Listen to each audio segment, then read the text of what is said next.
रीतिकालीन प्रमुख कवि, उनकी रचनाएँ, उनकी विशेषताएँ, इनके बारे में हमने जाना था। रीतिकाल के पश्चात जो काल आता है, आधुनिक काल, यहाँ पर साहित्य की जो है विविध विधाओं का उत्पन्न होना पाया गया। साहित्य की विविध विधाएँ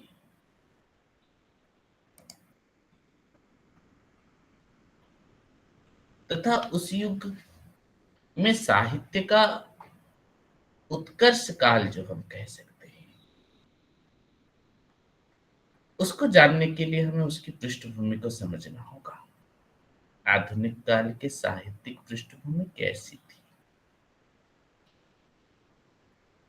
क्योंकि आधुनिक काल में प्रेस की स्थापना हुई, नए-नए उद्योगों की स्थापना हुई, आधुनिक शिक्षा से शिक्षित आधुनिक वर्ग बनता है, ब्रिटिश राज सत्ता से लोगों की असंतोष मानसिकता। तो ये काल जो है भारतीय इतिहास में एक महत्वपूर्ण काल है। आधुनिक काल का आरंभ हिंदी साहित्य में 19वीं सदी से माना जाता है, क्योंकि 1857 की असफल क्रांति के बाद भारत में अंग्रेजी सत्ता पूरी तरह से स्थापित हो चुकी थी। तो आधुनिक हिंदी साहित्य का संबंध जो अब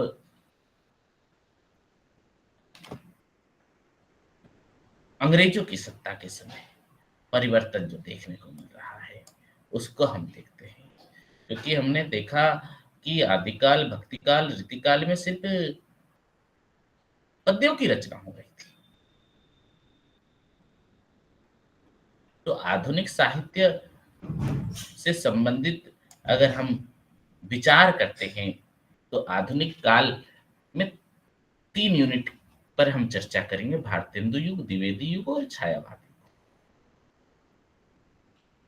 तो उसकी पृष्ठभूमि को हमें समझना होगा। 19वीं सदी के मध्य में जाना होगा। आधुनिक इस साहित्य का आरंभ 19वीं सदी के मध्य में माना जाता है, और 19वीं सदी में जो है भारतीय इतिहास में कई दृष्टियों से निर्णायक कही जा सकती है। आधुनिक मतलब क्या?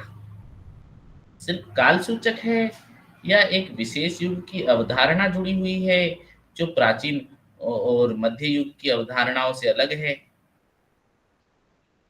तो इस तरह से जब हम देखते हैं, तो आधुनिक युगीन हिंदी साहित्य में हम कुछ स्पष्ट परिवर्तन को देख सकते हैं। पहली बार साहित्य में गद्य में रचना होने लगी और उसे केंद्रीय महत्व प्राप्त होने लगता है। इसीलिए तो इस काल का अन्य नाम गद्य काल है।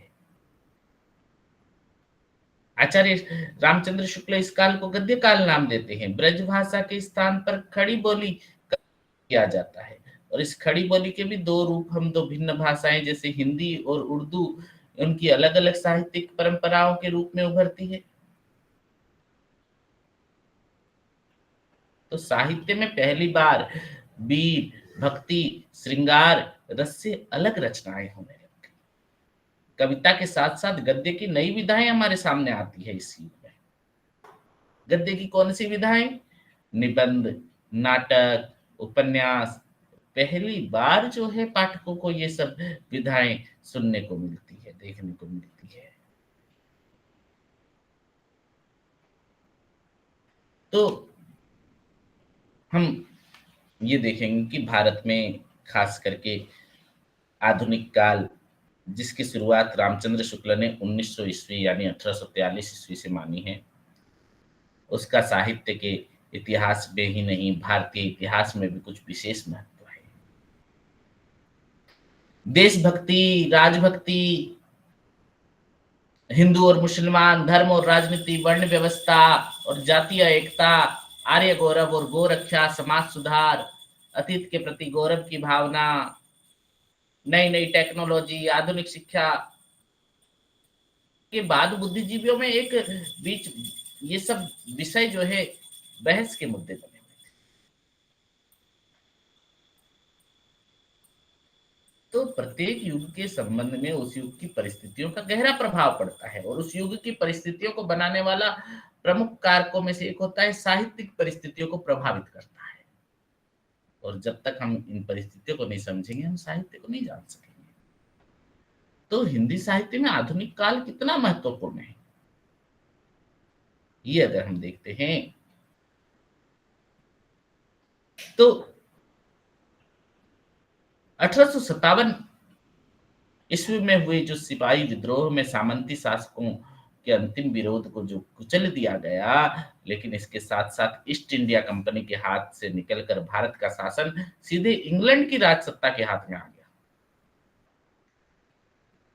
तो पहली बात यह है कि प्रेस की स्थापना। अंग्रेजी शासन का प्रभाव इससे पहले पड़ना शुरू हो चुका था, लेकिन अंग्रेजों के अधीन जो क्षेत्र पहले से आ गए थे, उसमें परिवर्तन होने लगे थे। प्रेस होने से पुस्तकें प्रचारित प्रसारित करने का काम जो है सहज हो गया। प्रेस के पहले गद्य की बहुत उपयोगिता नहीं थी, प्रेस होने से इसकी उपयोगिता बढ़ गई और विविध विषयों की जानकारी देने वाली पुस्तकें प्रकाशित होने लगी। वस्तुतः प्रेस ने साहित्य को प्रजातांत्रिक रूप दिया। समाचार पत्र हो, चाहे वो उपन्यास हो, आधुनिक ढंग के निबंध हो, कहानियां हो, सब प्रेस के प्रचार के बाद ही लिखी जाने लगी। अब साहित्य के केंद्र में कोई राजा या रईस नहीं रहा, बल्कि अपने घरों में बैठी हुई असंख्य अज्ञात जनता आ गई। इस प्रकार प्रेस ने साहित्य के प्रचार में, उसकी अभिवृद्धि में, उसकी नई नई शाखाओं में उत्पन्न करने में ही सहायता नहीं दी, बल्कि उसकी दृष्टि में समूल परिवर्तन में भी योग दिया। द्विवेदी जी ने इस ग्रंथ में इस बात को रेखांकित किया है कि पहले के राजा, नवाब और रईसों की तरह अंग्रेजों ने साहित्य और कला प्रोत्साहन के लिए कुछ नहीं किया।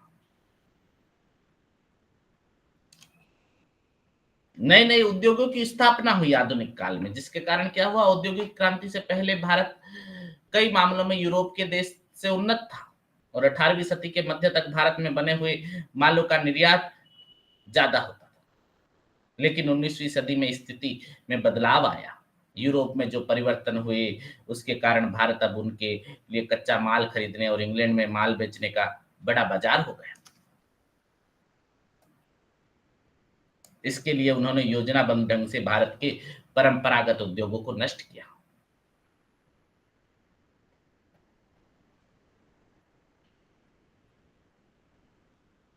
अठारह सौ सत्तावन के असफल विद्रोह से पहले ही भारत में आधुनिक उद्योगों की स्थापना होने लगी। तो ये सब औद्योगिक क्रांति और आधुनिक शिक्षा और बौद्धिक वर्ग में अगर हम देखते हैं, क्योंकि इस आधुनिक काल में आधुनिक शिक्षा का प्रसार हुआ, जिसने राष्ट्रवादी और सुधारवादी आंदोलन का गहरा असर डाला। भारत में आधुनिक शिक्षा का प्रसार विदेशी ईसाई मशीनरियों, विदेशी सरकार और प्रगतिशील भारतीयों के प्रयत्न से हुआ। ब्रिटिश सरकार ने अपनी राजनीतिक, आर्थिक और प्रशासनिक जरूरत के चलते आधुनिक शिक्षा का प्रसार किया। मैकाले जैसे अंग्रेज शासकों का विचार था कि अंग्रेजी शिक्षा के द्वारा भारत को पूर्णतः पश्चिमी सभ्यता के रंग में रंगा जा सके, उन्हें सदा के लिए राजभक्त बनाया जा सके। लेकिन अंग्रेज शासकों की ये इच्छा इस हद तक पूरी हुई कि शिक्षा ने इस सीमा तक ही भारतीयों को पश्चिमी सभ्यता के विकृत रूपों में रंगा। उन्हें अंग्रेजों जैसा बनने की प्रेरणा भी दी, लेकिन ये शिक्षा धर्मनिरपेक्ष, उदारवादी और ब्रिटिश शासन के पहले की शिक्षा पद्धति के विपरीत जाति और धर्म का ख्याल किए बिना सर्वसुलभ थी। इस शिक्षा के प्रभाव को रेखांकित करते हुए जो है ए.आर. देसाई लिखते हैं कि भारतीय राष्ट्रवाद ने 19वीं सदी के उत्तरार्ध में एक राष्ट्रीय आंदोलन का रूप लिया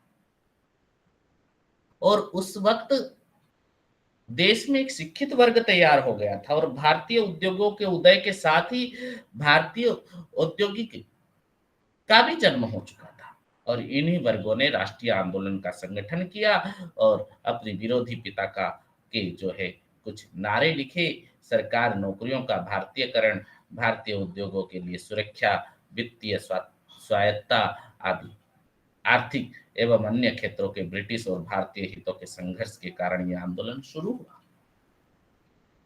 तो हम देखते हैं कि बुद्धिजीवी वर्ग ने अपने विचारों को लोगों तक पहुंचाने के लिए कई तरीकों का इस्तेमाल किया। उन्होंने कई राजनीतिक, सामाजिक और धार्मिक संगठन बनाए, समाचार पत्र और पत्रिकाओं का प्रकाशन किया और उनके जरिए लोगों में नई चेतना और नए विचारों का प्रचार प्रसार किया। 19वीं सदी में जो नया समाज बन रहा था, उसकी जरूरतें वो नहीं थी जो उससे पहले के समाज की थी। इन नई आवश्यकताओं की पहचान उस नए बौद्धिक वर्ग ने, जो कि उस दौर से उभर रहा था, उसने समाज की पुरानी रूढ़ी, मान्यता, आचरण सबको समाप्त करने के लिए अथक प्रयास किया, क्योंकि उनका विश्वास था कि इसके बिना राष्ट्र की उन्नति असंभव है। जैसे उन्होंने वर्ण व्यवस्था और जातिवाद का विरोध किया, स्त्री की हीन दशा से जुड़ी प्रथाओं को समाप्त कराने का संघर्ष किया, जिनमें सती प्रथा, बाल विवाह, बहु विवाह, बालिका विवाह आदि शामिल थे। तो ब्रिटिश राजसत्ता से असंतोष, ये भी इस समय की एक मानसिकता थी, क्योंकि 1857 के विद्रोह की असफलता ने सामंती शासन की पुनः स्थापना का विकल्प हमेशा के लिए खत्म कर दिया था। लेकिन इसी दौर में परिस्थितियां नए ढंग से सामने आ रही थी, जिसने 1870 के बाद नए जो है राजनीतिक उभार को जन्म दिया, जिसकी परिणति 1885 में कांग्रेस की स्थापना हुई। और इस दौर पर उस विशेष स्थिति पर रोशनी डालते हुए देसाई लिखते हैं कि 1857 के विद्रोह के परवर्ती काल में किसानों का असंतोष लगातार बढ़ता गया। तो राष्ट्रीय असंतोष को व्यक्त करने वाले इस प्रबुद्ध वर्ग के सामने ये साफ नहीं था कि वे देश के ब्रिटिश दासता से मुक्त कराना चाहते हैं, बल्कि इसके विपरीत वे ब्रिटिश शासन को देवीय वरदान मानते थे। वे देशोपकार और देशोन्नति की बात करते हुए कई अंतर्विधि भावनाओं से ग्रस्त थे। वे देशोन्नति की बात भी करते थे और महारानी विक्टोरिया के सुशासन का जयनाद भी करते थे। वे समाज सुधार का पक्ष भी लेते थे, लेकिन उनमें कई प्राचीन भारतीय संस्कृति की श्रेष्ठता की जो है अवधारणा भी अभिभूत थी। वर्ण व्यवस्था उन्हें अनुचित लगती थी और मानव समानता के आदर्श को वे स्वीकारने लगे थे। लेकिन उनमें से कई ब्राह्मण श्रेष्ठता, गोरक्षा, मुस्लिम द्वेष के विचारों से भी पूरी तरह मुक्त नहीं हो पाए थे। इस द्वंद्व के बीच ही इस आधुनिक दौर के हिंदी लेखन की शुरुआत होती है। तो आधुनिक दौर के हिंदी साहित्य को समझने के लिए हमें इन परिस्थितियों को समझना जरूरी है कि इसके साथ ही हमें हिंदी प्रदेश की सामाजिक, साहित्यिक और सांस्कृतिक स्थितियों को समझना भी जरूरी है। परिस्थितियां हिंदी साहित्य में कुछ ऐसे सवाल को पैदा करती है जिनका सामना दूसरे भाषाओं लोगों को नहीं करना पड़ा था। अब तक इस क्षेत्र में साहित्य का या तो ब्रज या अवधि में लिखा जा रहा था, या फिर फारसी या हिंदवी में, जिसके बाद में उर्दू का रूप जाना गया। तो आधुनिक हिंदी का संबंध किस परंपरा से था और खड़ी बोली से ही पैदा होकर हिंदी और उर्दू की दो अलग भाषाएं कैसी बनी, इस पर हम विचार करेंगे। तो हिंदी भाषा और गद्य का उदय। हिंदी साहित्य का इतिहास नामक अपनी पुस्तक में आचार्य शुक्ल ने आधुनिक काल की शुरुआत में गद्य के विकास का परिचय दे दिया है। वे प्रकरण एक शीर्षक देते हैं सामान्य परिचय में, गद्य का विकास।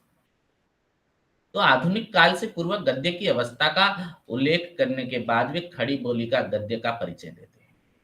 खड़ी बोली का गद्य उस समय उर्दू के रूप में भी मौजूद था और हिंदी के रूप में भी मौजूद था। उर्दू के रूप में खड़ी बोली फारसी लिपि संशोधित रूप से लिखी जाकर और फारसी, अरबी के शब्दों में बाहुल्य के साथ जो है मौजूद थी। उसमें काव्य और गद्य दोनों लिखे जा रहे थे, जबकि यही खड़ी बोली नागरी लिपि में लिखी जाकर संस्कृत के तत्सम रूपों के बाहुल्यता के साथ हिंदी में प्रचलित होने लगी। इस तरह एक ही भाषा के दो अलग अलग लिपि लिखी जाकर दो भिन्न साहित्य परंपरा की वाहक बनी। तो सवाल ये कि खड़ी बोली जो है गद्य को आधुनिक हिंदी के रूप में स्वीकार कैसे बनाया जाए, जबकि इसी का एक अन्य रूप उर्दू भी मौजूद है। ये ऐसी समस्या थी कि किसी भी अन्य भारतीय भाषाओं का सामना नहीं करना पड़ रहा था। हिंदी को खड़ी बोली का विकास मानकर हिंदी को विद्वानों ने जो है हिंदी को उर्दू की जगह स्थापित कर सकते हैं। ऐसा करने के लिए ज़रूरी था कि वे साबित करते हैं कि उर्दू खड़ी बोली पर आधारित होते हुए भी उससे अलग है। इसके लिए उन्होंने उर्दू के शब्दों, स्रोतों और विदेशी जो है करार दिया। उसे मौलवियों और मुंशियों की भाषा कहा है। उसे विदेशी हमलावरों से जोड़कर अभारतीय भी साबित किया। जाहिर है ऐसा करते हैं कि उर्दू हिंदी के सवाल को भाषा के दायरे से बाहर राजनीतिक दायरे में ले जाते हैं। तो यहाँ हमारे लिए शुक्ल जी के विचार को जान लेना सही होगा, क्योंकि हम देखते हैं कि खड़ी बोली का जो रूप है, रूप रंग, जब मुसलमानों ने बहुत कुछ बदल दिया और वे उसमें विदेशी भाव का भंडार कर भरने लगे, तब हिंदी के कवियों की पुष्टि में वह मुसलमानों की खास भाषा सी जचने लगी। भूषण, सुदन आदि कवियों ने मुसलमान दरबारों के प्रसंग में मुसलमान पात्रों के भाषण में ही इस बोली का व्यवहार किया है। तो रामचंद्र शुक्ल का एक कथन आधुनिक हिंदी साहित्य की उस मुख्य समस्या पर प्रकाश डालता है, जिससे मालूम पड़ता है कि आधुनिक हिंदी साहित्य के निर्माताओं के सामने हिंदी का सवाल किस रूप में मौजूद था। ये संयोग नहीं कि उर्दू को मुसलमानों की भाषा और हिंदी को हिंदुओं की भाषा मानने का ये आग्रह सिर्फ भाषा तक ही सीमित नहीं। ये उस दौर के दूसरे सवालों में भी प्रतिबिंबित हो रहा था। ये विचारणीय मुद्दा हो सकता है कि भाषा के संदर्भ में जो नजरिया व्यक्त हो रहा है, उस दौर के प्रति उनके नजरियों का ही प्रकटीकरण था या नहीं। इस सवाल पर हम विचार करते हैं कि आधुनिक हिंदी साहित्य के जनक जो है भारतेंदु बाबू हरिश्चंद्र ने शिक्षा आयोग के सम्मुख जो लिखित वक्तव्य दिया था, उसमें उन्होंने इस बात का आग्रह किया था कि शिक्षा और राजकाज की भाषा दोनों हिंदी होनी चाहिए। अपने मत के समर्थन में विभिन्न तर्क देते हुए भी इस बात को भी रेखांकित करते हैं कि उर्दू मुसलमानों की भाषा है और हिंदी हिंदुओं की। हालांकि वे मानते हैं कि उर्दू हिंदी में कोई वास्तविक भेद नहीं है, लेकिन वे ये भी कहते हैं कि हिंदुओं के परिवार में हिंदी बोली जाती है, उनकी स्त्रियां हिंदी लिपि का प्रयोग करती हैं, जबकि उर्दू अदालती भाषा न रहे तो मुसलमान लोग पेशकारी, सरिश्तेदारी आदि अनेक सरकारी जगह में, जिन पर इस समय इनका लगभग एकाधिकार है, सुगमता से न पा सकेंगे। तो भारतेंदु इस बात पर खेद व्यक्त करते हैं कि सर सैयद अहमद खां हिंदी को असभ्य ग्रामीणों की भाषा मानते हैं, लेकिन स्वयं उनकी नजर में उर्दू नर्तकियों तथा वेश्याओं की भाषा है। उनके शब्दों में मुसलमानों की जबान तीक्ष्ण और रसीली तो होती ही थे, वे अति उग्र और हठी भी होती थी। यही कारण है कि वे अन्य लोगों को दबा लेते थे। उर्दू के बारे में यहाँ जो नजरिया भारतेंदु ने पेश किया है, वो उस दौर के अधिकांश हिंदी लेखकों का रहा है। उत्तर भारत के हिंदू और मुस्लिम बुद्धिजीवी जो है भाषा के मामले में बटे हुए थे और वे सारे मामलों को सांप्रदायिक नजरिए से देख रहे थे। इसका असर दूसरे मसलों पर भी पड़ना स्वाभाविक था। तो हिंदी उर्दू का ये मसला काफी गंभीर था और इस मसले पर आगे बातचीत करने से पहले ऐतिहासिक परिप्रेक्ष्य को समझ लेना जरूरी है।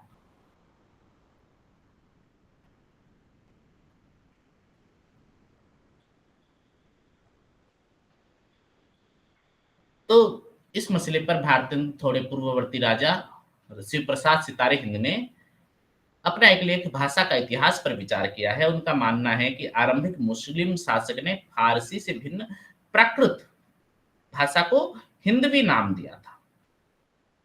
भोलानाथ तिवारी ने भी जो है भाषाविद ने भी यही पेश किया है, यही मत दिया है। हिंदवी अर्थात फारसी से भिन्न भाषा भारतीय भाषा को ही कहते थे। तो शुक्ल जी खड़ी बोली के व्यापक व्यवहार की प्रक्रिया को उस मध्य युग की राजनीतिक, आर्थिक और सामाजिक संश्लिष्ट रूप के बजाय हिंदू और मुसलमान के बीच अलग अलग प्रक्रियाओं के रूप में देखते हैं। अगर हम देखते हैं कि किस तरह से खड़ी बोली को बोलचाल की भाषा के रूप में विकसित होने की प्रक्रिया का संबंध अगर विचार करें, तो शासन के दौरान नगर में रहने वाले सामाजिक समूह के बीच संपर्क भाषा की जरूरत थी। उसमें न केवल विजेताओं की भाषाओं का योगदान था जो बाहर से आए थे, बल्कि उन क्षेत्र के लोगों की भी अपनी बोलियों का योग था। जिन्होंने खड़ी बोली को अपनाया। यही नहीं, इस विकास प्रक्रिया में ऐसा कोई विभाजन नहीं था कि हिंदू व्यापारी इसे एक ढंग से विकसित कर रहे हैं और मुस्लिम मुल्ला और मुंशी दूसरे ढंग से, जैसा कि शुक्ल जी सिद्ध करना चाहते थे। कम से कम अपने आरंभिक काल में तो खड़ी बोली का विकास सांप्रदायिक आधार पर नहीं हुआ था। अरबी फारसी के घुलने मिलने को विदेशी होना नहीं माना गया है।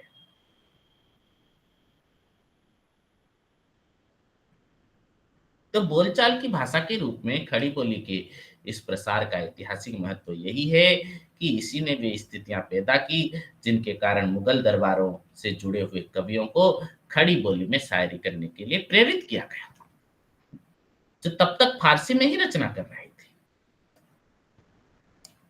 तो खड़ी बोली के संदर्भ में उर्दू हिंदी के इस विवाद पर बात को आगे बढ़ाने से पहले एक हम दूसरे मुद्दे पर विचार करते हैं।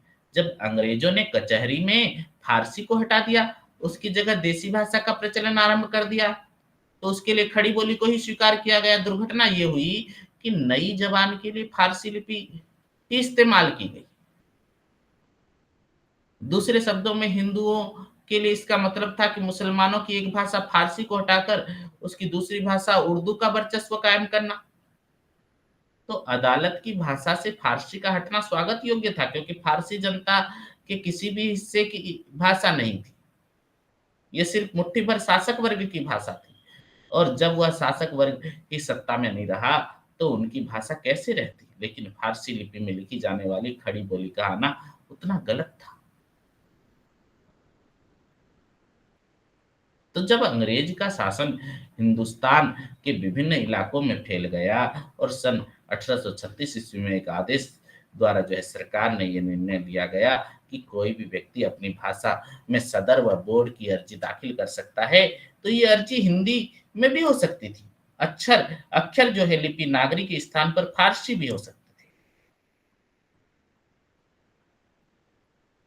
तो 1836 ईस्वी में जब अदालत में की भाषा खड़ी बोली को बनाया गया था, उसके लिए फारसी लिपि भी स्वीकार की गई थी। उससे लगभग 33 साल पहले 1803 ईस्वी में पोर्ट विलियम कॉलेज की स्थापना हुई थी। याद रखना, पोर्ट विलियम कॉलेज की स्थापना कब की गई थी? शॉर्ट क्वेश्चन आता है। 1803 ईस्वी। अंग्रेज अध्यापक गिल क्राइस्ट ने खड़ी बोली में पुस्तकें लिखने को प्रोत्साहित किया। पोर्ट विलियम कॉलेज की जब स्थापना की गई तो अंग्रेज अध्यापक गिल क्राइस्ट ने खड़ी बोली में पुस्तक लिखी, लेकिन उन्होंने ये पुस्तकें फारसी और नागरी दोनों लिपि में लिखी। नागरी लिपि में लिखने वालों ने अपनी भाषा में अरबी फारसी के शब्दों के इस्तेमाल से बचने की कोशिश की, तो दूसरी ओर फारसी लिपि में लिखने वालों ने अरबी फारसी के शब्दों से अपनी भाषा को लादना शुरू कर दिया। इस तरह पोर्ट विलियम कॉलेज ने एक ही खड़ी बोली को लिपि और शब्द भंडार के आधार पर उर्दू और हिंदी बांट दिया। अंग्रेजों की ये कोशिश का मकसद शिक्षित और उच्च वर्गीय मुसलमानों और हिंदुओं में खाई पैदा करना था। ये काम उस दौर में लगातार चलता।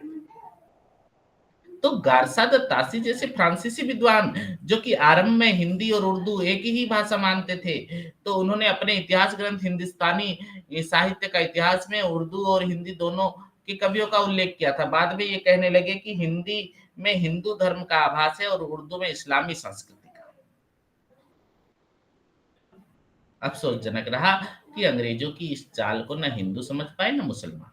तो खड़ी बोली को फारसी और नागरी लिपि में लिखा जाना गलत नहीं था, क्योंकि ये दोनों लिपियां जनता के बीच की चलन थी।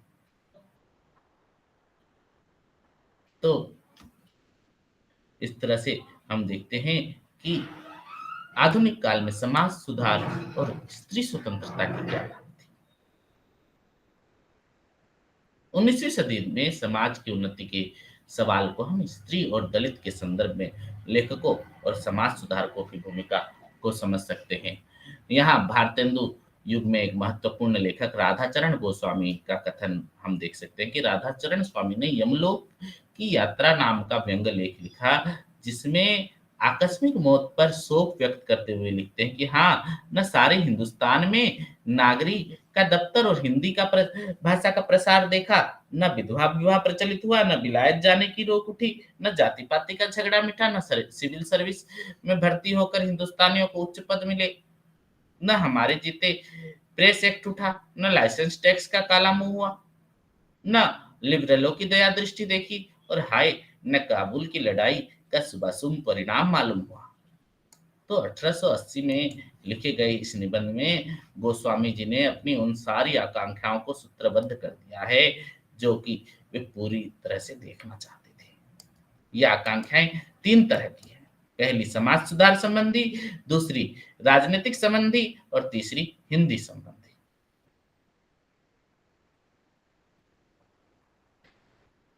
स्त्री शिक्षा का अभियान कैसे चला आधुनिक काल की पृष्ठभूमि में हम देखते हैं कि राजा राममोहन राय से लेकर सैयद अहमद खां और भारतेंदु तक उस दौर के तमाम भारतीय बुद्धिजीवियों ने शिक्षा के प्रसार पर अत्यधिक बल दिया है। भारतेंदु ने शिक्षा आयोग को दिए वक्तव्य में विस्तार से बताया कि भारत को किस तरह से शिक्षा की जरूरत है, उसके लिए किस तरह से कदम उठाए जाने चाहिए, अपने देशवासियों को किस तरह से शिक्षा के स्तर पर ऊंचा उठाना चाहते हैं, और साहित्य और उसको समृद्ध करना, भाषा को वो सदैव किस तरह से अपना ध्येय मानते थे। भारतेंदु जी तो शिक्षा के प्रसार के लिए 19वीं सदी में समाज सुधारकों का बल बहुत महत्वपूर्ण है। इसका अंदाजा हम इस बात से लगा सकते हैं क्योंकि इस दौर का जो आरंभिक गद्य साहित्य रहा था उसका मुख्य मुद्दा यही था। क्या था कि पहला पत्र जो था उदंड मार्तंड 1826 में जो प्रकाशित हुआ, उसके 4 साल पहले बंगला में स्त्री शिक्षा के समर्थन और प्रचार हेतु श्री गौर मोहन विद्यालंकार ने एक पुस्तक स्त्री शिक्षा विधायक के नाम से लिखी थी। तो बंगला के प्रकाशन के अगले साल हिंदी अनुवाद भी उसका हुआ, और इस बात का प्रमाण यह है कि हिंदी भाषी बुद्धिजीवी कितने तीव्रता से स्त्री शिक्षा के प्रसार की जरूरत महसूस कर रहे थे। पंडित गौरीशंकर की रचना देवरानी जिठानी की कहानी एक दो बहुओं की ऐसी कहानी है जिसमें एक शिक्षित है और दूसरी अनपढ़ है। यह हिंदी का पहला उपन्यास माना जाता है और इसकी रचना सन 1870 में हुई थी। और श्रद्धाराम फुलोरी की रचना भाग्यवती, जिसका प्रकाशन वर्ष 1877 में हुआ था, जिसे शुक्ल जी ने सामाजिक उपन्यास की संज्ञा दी है, हिंदी का एक महत्वपूर्ण उपन्यास माना जा सकता है, जिसकी नायिका भाग्यवती एक शिक्षित स्त्री है। शिक्षित होने के कारण वो बिना किसी सहारे के जीवन यापन में सक्षम होती है और अपने पति के परिवार का संकट के समय में नेतृत्व करती है। तो इस उपन्यास की रचना का मकसद ही यही है कि लोगों तक ये संदेश पहुंचाया जा सके कि स्त्री शिक्षित होने से घर परिवार को कितना लाभ पहुंचता है।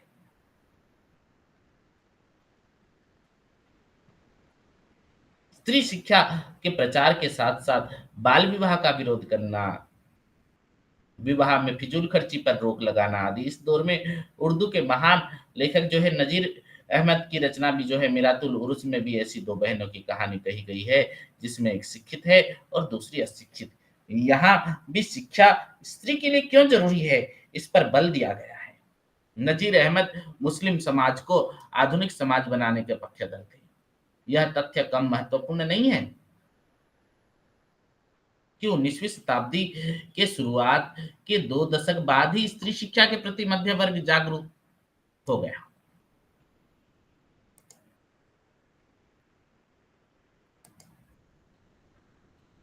स्वधर्म चेतना का भाव आधुनिक शिक्षा के प्रचार में जिन ईसाई मिशनरियों का बड़ा योगदान रहा है, अंग्रेजी शासन की स्थापना के साथ ही भारत के विभिन्न प्रांतों में धर्म प्रचार के लिए जो है काम करने लगे थे। उन्होंने हिंदी साहित्य की विभिन्न भारतीय भाषाओं में ही ईसाई धर्म से संबंधित पुस्तकों का प्रकाशन किया।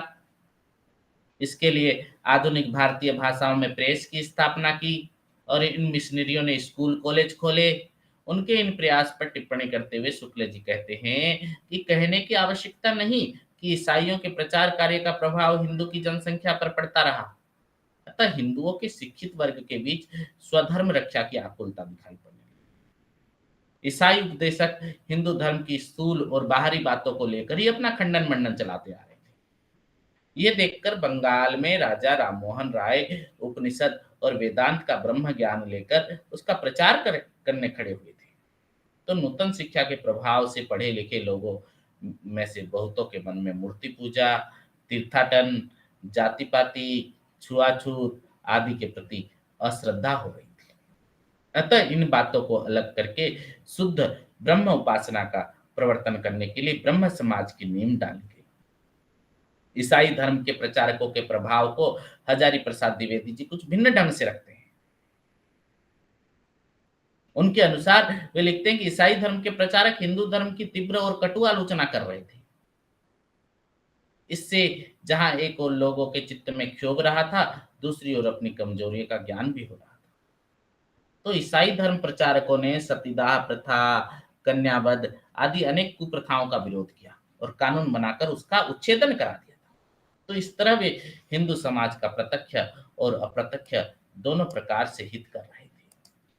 उनके खंडनों और कटाक्षों से शिक्षित हिंदू अपने समाज और धर्म के विषय में सोचने को बाध्य हुए थे। तो ध्यान देने की बात यह है कि शुक्ल जी जो है ईसाई धर्म की प्रतिक्रिया को दो रूप में देखते हैं। एक तो इस अर्थ में कि हिंदुओं में भी स्वधर्म रक्षा की आकुलता बढ़े, और दूसरे उसमें नई शिक्षा के प्रभाव में छुआछूत, मूर्ति पूजा, जाति पाति और तीर्थाटन पर अश्रद्धा पैदा हो गई है। इसके परिणाम स्वरूप वे इनसे भिन्न और ब्रह्म की उपासना पर ही बल देने वाले धर्म पर जोर देने लगे। तो समाज सुधार आंदोलन भी इस समय बहुत चले। हिंदी उर्दू के क्षेत्र में समाज सुधार के प्रयत्न में कुछ ऐसे तथ्य हमें देखने होंगे, क्योंकि बंगाल, महाराष्ट्र, गुजरात, केरल आदि में भारत के विभिन्न प्रांतों में जो समाज सुधार आंदोलन चले, उसको चलाने का श्रेय ऐसे महापुरुषों को था जिन्होंने जनता के बीच जाकर ये काम किया और लोगों को इस कार्य के लिए एकजुट किया। लेकिन हिंदी उर्दू प्रदेशों में सैयद अहमद खां के सिवा कोई ऐसा महापुरुष 19वीं सदी में नहीं हुआ। तो हम देखते हैं कि देशभक्ति और राष्ट्रवाद का विकास तो 19वीं शताब्दी में देशभक्ति के संदर्भ में भी देखा जा सकता है। भारतेंदु की पंक्ति, प्रसिद्ध पंक्ति देख सकते हैं कि अंग्रेज राज सुख साज सजे सब भारी, पे धन विदेश चली जात ये अति खारी। तो अंग्रेज राज के कारण वस्तुतः भारत देश की का बहुत बड़ा भारी देश का हित भी हुआ, लेकिन इस राज की सबसे बड़ी खराबी ये है, क्या है, कि देश का धन विदेश चला जाता है। अंग्रेजी राज पहले के मुस्लिम शासकों से कितना भिन्न और अलग था, ये भारतेंदु और दूसरे लेखकों ने बराबर लिखा। लेकिन दूसरी ओर वे इस बात को भी रेखांकित करते हैं कि मुस्लिम शासक चाहे जितने भी बुरे क्यों न रहे हो, कम से कम देश का धन देश में ही रहता था। इसकी दूसरी व्याख्या यह है सकती है कि हम देखते हैं कि भारतेंदु कहना चाहते हैं कि अंग्रेजी राज में देश का धन विदेश चला जाता है, यानी अंग्रेज भारत को लूट रहे हैं, इस तरह भारत को बर्बाद कर रहे हैं। तो अंग्रेजी राज चाहे कैसा भी क्यों न दिखता हो, लेकिन ये देश का पूरा रस चूसने वाला था, उनका भौतिक और आर्थिक रूप से नष्ट करने वाला है। भीतर भीतर सब रस चूसे, हंसी हंसी के तन मन धन मुंह से, जाहिर बातन में अति तेज, क्यों सखी साजन नहीं अंग्रेज। तो भारत में अंग्रेजी राज के प्रति उस समय के बुद्धिजीवी वर्ग के रवैये को समझाने के लिए समझना होगा कि उनका सन 1857 के संग्राम के प्रति क्या रवैया था। इस संग्राम को इंग्लैंड में बैठे हुए कार्ल मार्क्स ने भारत का प्रथम स्वाधीनता संग्राम कहा था, लेकिन उस दौर के भारतीय बुद्धिजीवी और लेखकों ने अपवाद रूप में इसका समर्थन नहीं किया। हिंदी लेखक प्राय इस पर मौन दिखाई देते हैं, और यदि वे इस पर कुछ कहते भी हैं तो उसको अनर्थकारी ही बताते हैं। तो जीवन के हर क्षेत्र में भी ये सब बातें विस्थापित होता हुआ देख रहे थे, और जिनका संबंध भारत की परंपरा और जमीन से था। भारत में बना माल बाजारों से निष्कासित हो रहा था, उसका स्थान विदेशी माल ले रहा था। इसके कारण भारतीय उद्योग नष्ट हो रहे थे। तो इस तरह से आधुनिक काल की जो पृष्ठभूमि है, वो समझने के लिए 3 शब्दों का खास महत्व है। क्योंकि 19वीं सदी में जो जिन आर्थिक, सामाजिक और राजनीतिक परिवर्तन की शुरुआत हुई थी, जिसके जैसे हमने जाना ईसाई मिशनरियों का योगदान या फिर राष्ट्रीयता की भावना, नारी के प्रति जो विचार, नारी शिक्षा के प्रति विचार, तो इन सब की चर्चा जो हम किए उनमें विद्वानों ने अलग-अलग तरह से समझाया है, हमें समझाने की कोशिश की है। परंतु अंग्रेजी शासन की स्थापना ने भारत को ब्रिटिश सत्ता का उपनिवेश बना दिया। और ये सत्ता स्थापित करने के क्रम में उनका संघर्ष यहाँ की उन सामंती शक्तियों से जो पहले शासित हैं, तो 1857 के संग्राम में हुई और अंग्रेजी सत्ता को सामंती चुनौती हमेशा के लिए समाप्त हो गई।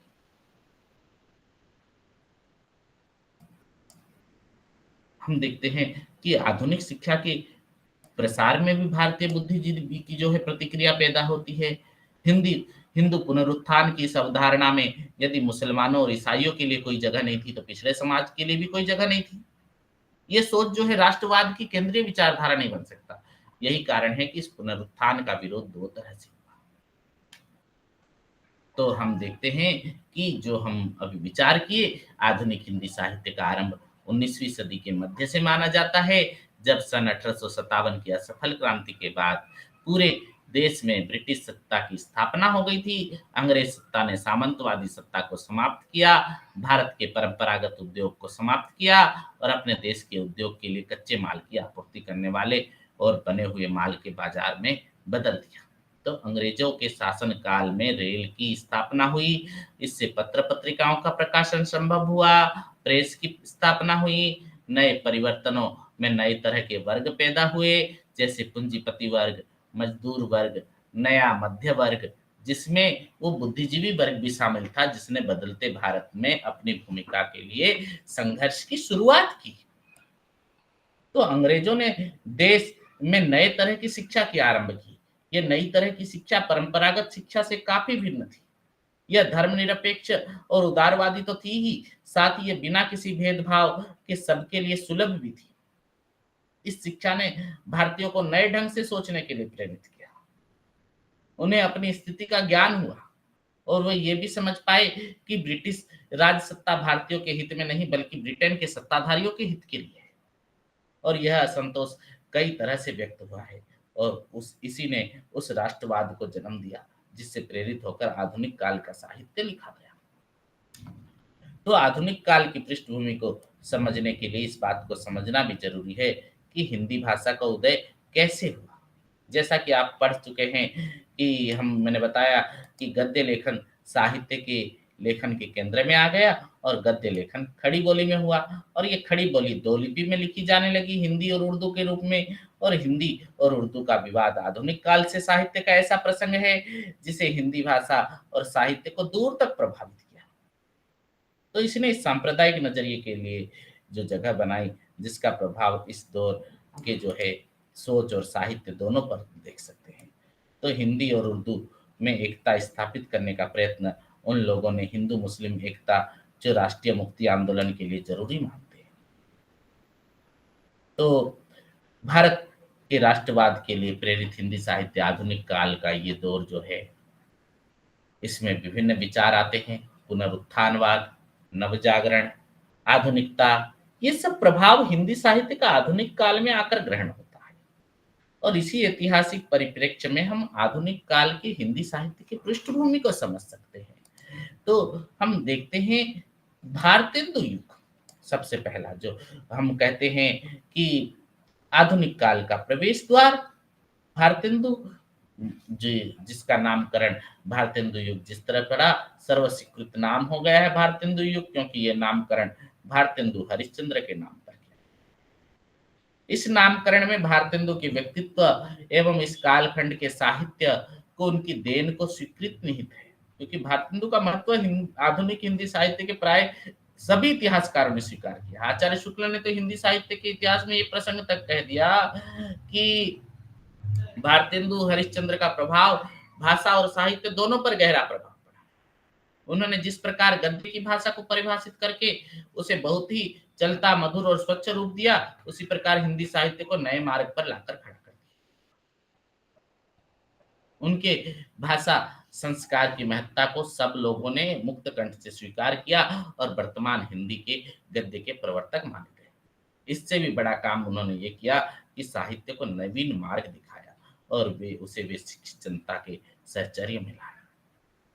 तो भारतेंदु युग का प्रारंभ कब माना जाए, इस पर इतिहासकारों में थोड़ा मतभेद है, क्योंकि इसका प्रारंभ संवत 1900 अर्थात 1843 से माना जाता है और इसमें संवत 1900 का सीधा रखने के अतिरिक्त और कोई तुक नहीं है, क्योंकि इस युग की सर्वाधिक प्रभावित करने और हिंदी साहित्य को आधुनिक बोध से जोड़ने वाले भारतेंदु का जन्म 1850 में हुआ था। इसलिए कुछ लोग इस पक्ष में हैं कि इसी वर्ष को भारतेंदु युग का प्रारंभ माना जाए, लेकिन ये मानना भी बहुत तर्कसम्मत नहीं प्रतीत होता, क्योंकि भारतेंदु ने जन्म लेते ही थोड़ी ही हिंदी साहित्य को प्रभावित कर दिया होगा। फिर भी यदि इनके जन्म वर्ष को इस साहित्यिक युग का प्रारंभ वर्ष मानते हैं, तो उनके निधन को 1885 को भी इस युग का अंत वर्ष मानना चाहिए। ऐसा किसी ने नहीं माना। इसीलिए डॉक्टर बच्चन सिंह की यह बात समझ में आती है कि सन 1857 को आधुनिक काल का प्रारंभिक बिंदु मानना चाहिए, क्योंकि हिंदी भाषी क्षेत्र में ही नहीं, पूरे भारतवर्ष के इतिहास में एक बहुत बड़ी निर्णायक घटना का मोड़ उपस्थित हुआ है और ये भारत की स्वाधीनता संग्राम की शुरुआत का वर्ष है और भारतेंदु युग की अंतिम सीमा 1900 ईस्वी स्वीकार करना उचित होगा, क्योंकि इस वर्ष नागरी प्रचारिणी सभा काशी के तत्वाधान में सरस्वती पत्रिका का प्रकाशन प्रारंभ हुआ और इस पत्रिका ने द्विवेदी युगीन हिंदी के दिशा निर्देशन में उनके व्यक्तित्व निर्माण में निर्णायक भूमिका निभाई। तो नवजागरण और आधुनिकता बोध देखते हैं।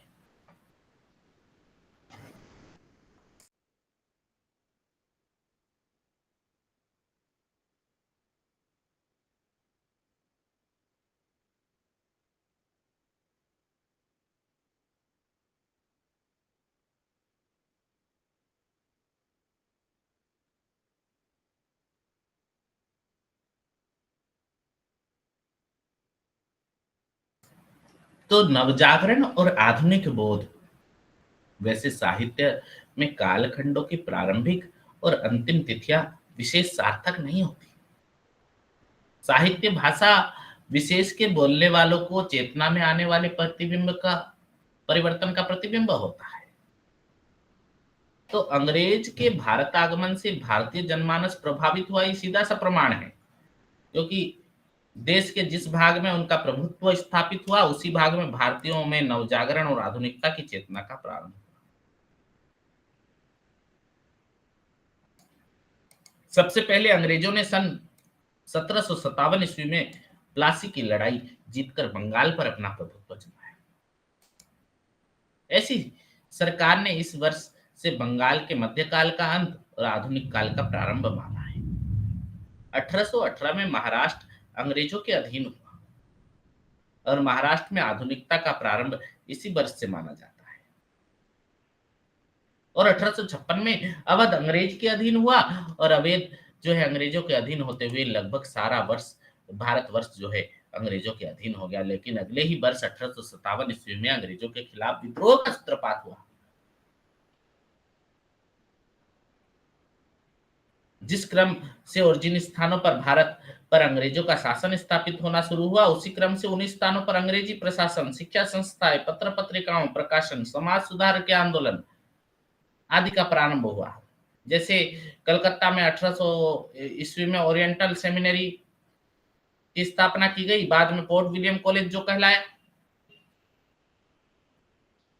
इससे पहले 1700 ईस्वी में कलकत्ता मदरसा और 1751 में बनारस संस्कृत कॉलेज बनारस में खोला गया। बंबई विश्वविद्यालय, मद्रास विश्वविद्यालय की स्थापना हुई 1857 ईस्वी में। तो हिंदी भाषी क्षेत्रों में विश्वविद्यालयों की स्थापना बहुत बाद में हुई है। सबसे पहले राजा राममोहन राय ने ब्रह्म समाज की स्थापना की और मूर्ति पूजा, जाति प्रथा, सती प्रथा आदि का विरोध किया। विधवा विवाह, स्त्री शिक्षा, स्त्री पुरुष की समानता, अंग्रेजी शिक्षा आदि का समर्थन किया। महादेव रानाडे द्वारा प्रार्थना समाज की स्थापना की। स्वामी दयानंद ने आर्य समाज की स्थापना की। थियोसॉफिकल सोसाइटी की भारतीय शाखा की आरडीआर समाज मद्रास में स्थापना की। स्वामी विवेकानंद के द्वारा रामकृष्ण मिशन की स्थापना की बाद में। तो ध्यान देने की बात यह है कि इनमें एक भी संस्था की स्थापना न तो हिंदी भाषी क्षेत्र में हुई है और न हिंदी भाषी व्यक्ति थे इसको स्थापना करने के लिए। जिस आर्य समाज ने हिंदी भाषी क्षेत्र को सबसे ज्यादा प्रभावित किया, उसकी स्थापना गुजराती भाषी स्वामी दयानंद ने बंबई में की थी। यदि अंग्रेजों और अंग्रेजी प्रभाव की दृष्टि देखा जाए तो आर्य समाज समाज सुधार के लिए संस्थापित संस्था है और इनके अतिरिक्त अंग्रेजी तथा ईसाई मिशनरियों ने जो शिक्षा संस्थाएं स्थापित की थी, उनके पीछे उनका स्वार्थ था। ईसाई मिशनरी ईसाइयत फैलाना चाहते थे। पहले उन्होंने भारतीय भाषाओं को बढ़ावा दिया, फिर उन्हें शिक्षा का माध्यम बनाया, फिर धीरे-धीरे जो है शीघ्र ही उन्होंने अनुभव किया कि उनका स्वार्थ भारतीय भाषाओं को माध्यम बनाने में सिद्ध नहीं होगा। इसीलिए उन्होंने 1835 में शिक्षा का माध्यम अंग्रेजी बना दिया और अंग्रेजी शिक्षा के माध्यम के प्रारूप जो है लॉर्ड मैकाले ने तैयार किया था। उनका लक्ष्य स्पष्ट था कि हम भारत में पश्चिमी संस्कृति का प्रभुत्व तब तक स्थापित नहीं कर पाएंगे जब तक भारतीय शिक्षा पद्धति में संस्कृत भाषा को पूरी तरह से निष्कासित नहीं कर देंगे। तो अंग्रेजी शिक्षा पद्धति से संस्कृत ही नहीं, अन्य भारतीय भाषाओं को भी निकाल दिया गया, जिसके कारण आज ये स्थिति बनी हुई है। विदेशी पुरातत्वविदों ने प्राचीन भारतीय सभ्यता और संस्कृति को भी इसी उद्देश्य से खोजा।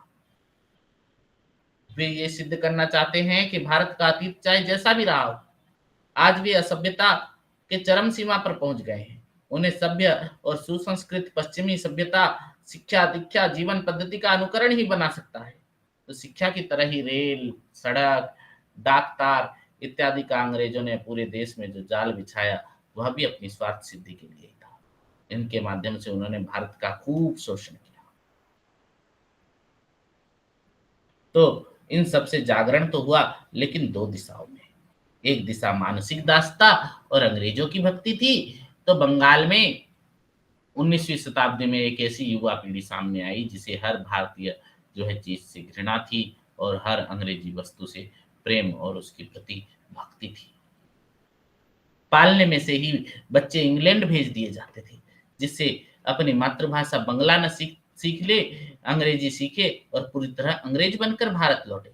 माइकल मधुसूदन दत्त इसी प्रवृत्ति का ज्वलंत उदाहरण है। तो हम देखते हैं कि खड़ी बोली और साहित्यिक भाषा के रूप में जो है खड़ी बोली का साहित्यिक भाषा के रूप में किस तरह से विकास होता है।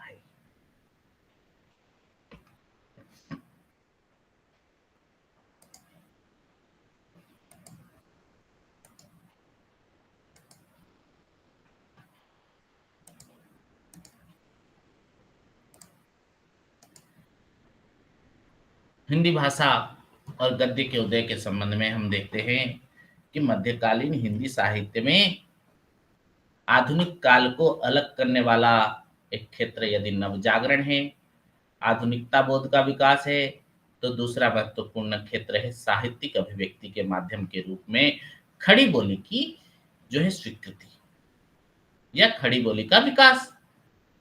विभिन्न कारणों से आधुनिक काल से पहले राजस्थानी, मैथिली, अवधी, ब्रजभाषा हिंदी की साहित्यिक अभिव्यक्ति का माध्यम रही। तो खड़ी बोली को तो आधुनिक काल में ही पहले गद्य की भाषा के रूप में और बाद में पद्य या काव्य की भाषा के रूप में स्वीकृति दी। इसका अर्थ ये नहीं कि खड़ी बोली आधुनिक काल में ही जन्मी। खड़ी बोली या जनभाषा के रूप में वह उतनी ही पुरानी है जितनी हिंदी क्षेत्र की अन्य बोलियां। खड़ी बोली मूलतः दिल्ली और मेरठ के आसपास बोले जाने वाली बोली है और इसका जन्म 11वीं शताब्दी में अपभ्रंश में वैसे ही हुआ जैसे हिंदी बोलियों का हुआ था। खड़ी बोली पुकारे जाने से पहले ये हिंदवी, दक्षिणी हिंदी के नाम से पुकारी जाती थी। तो सबसे पहले 1803 ईस्वी में लल्लू लाल और सदल मिश्र ने इसे खड़ी बोली कहा। प्रेम सागर में उन्होंने लिखा है। तो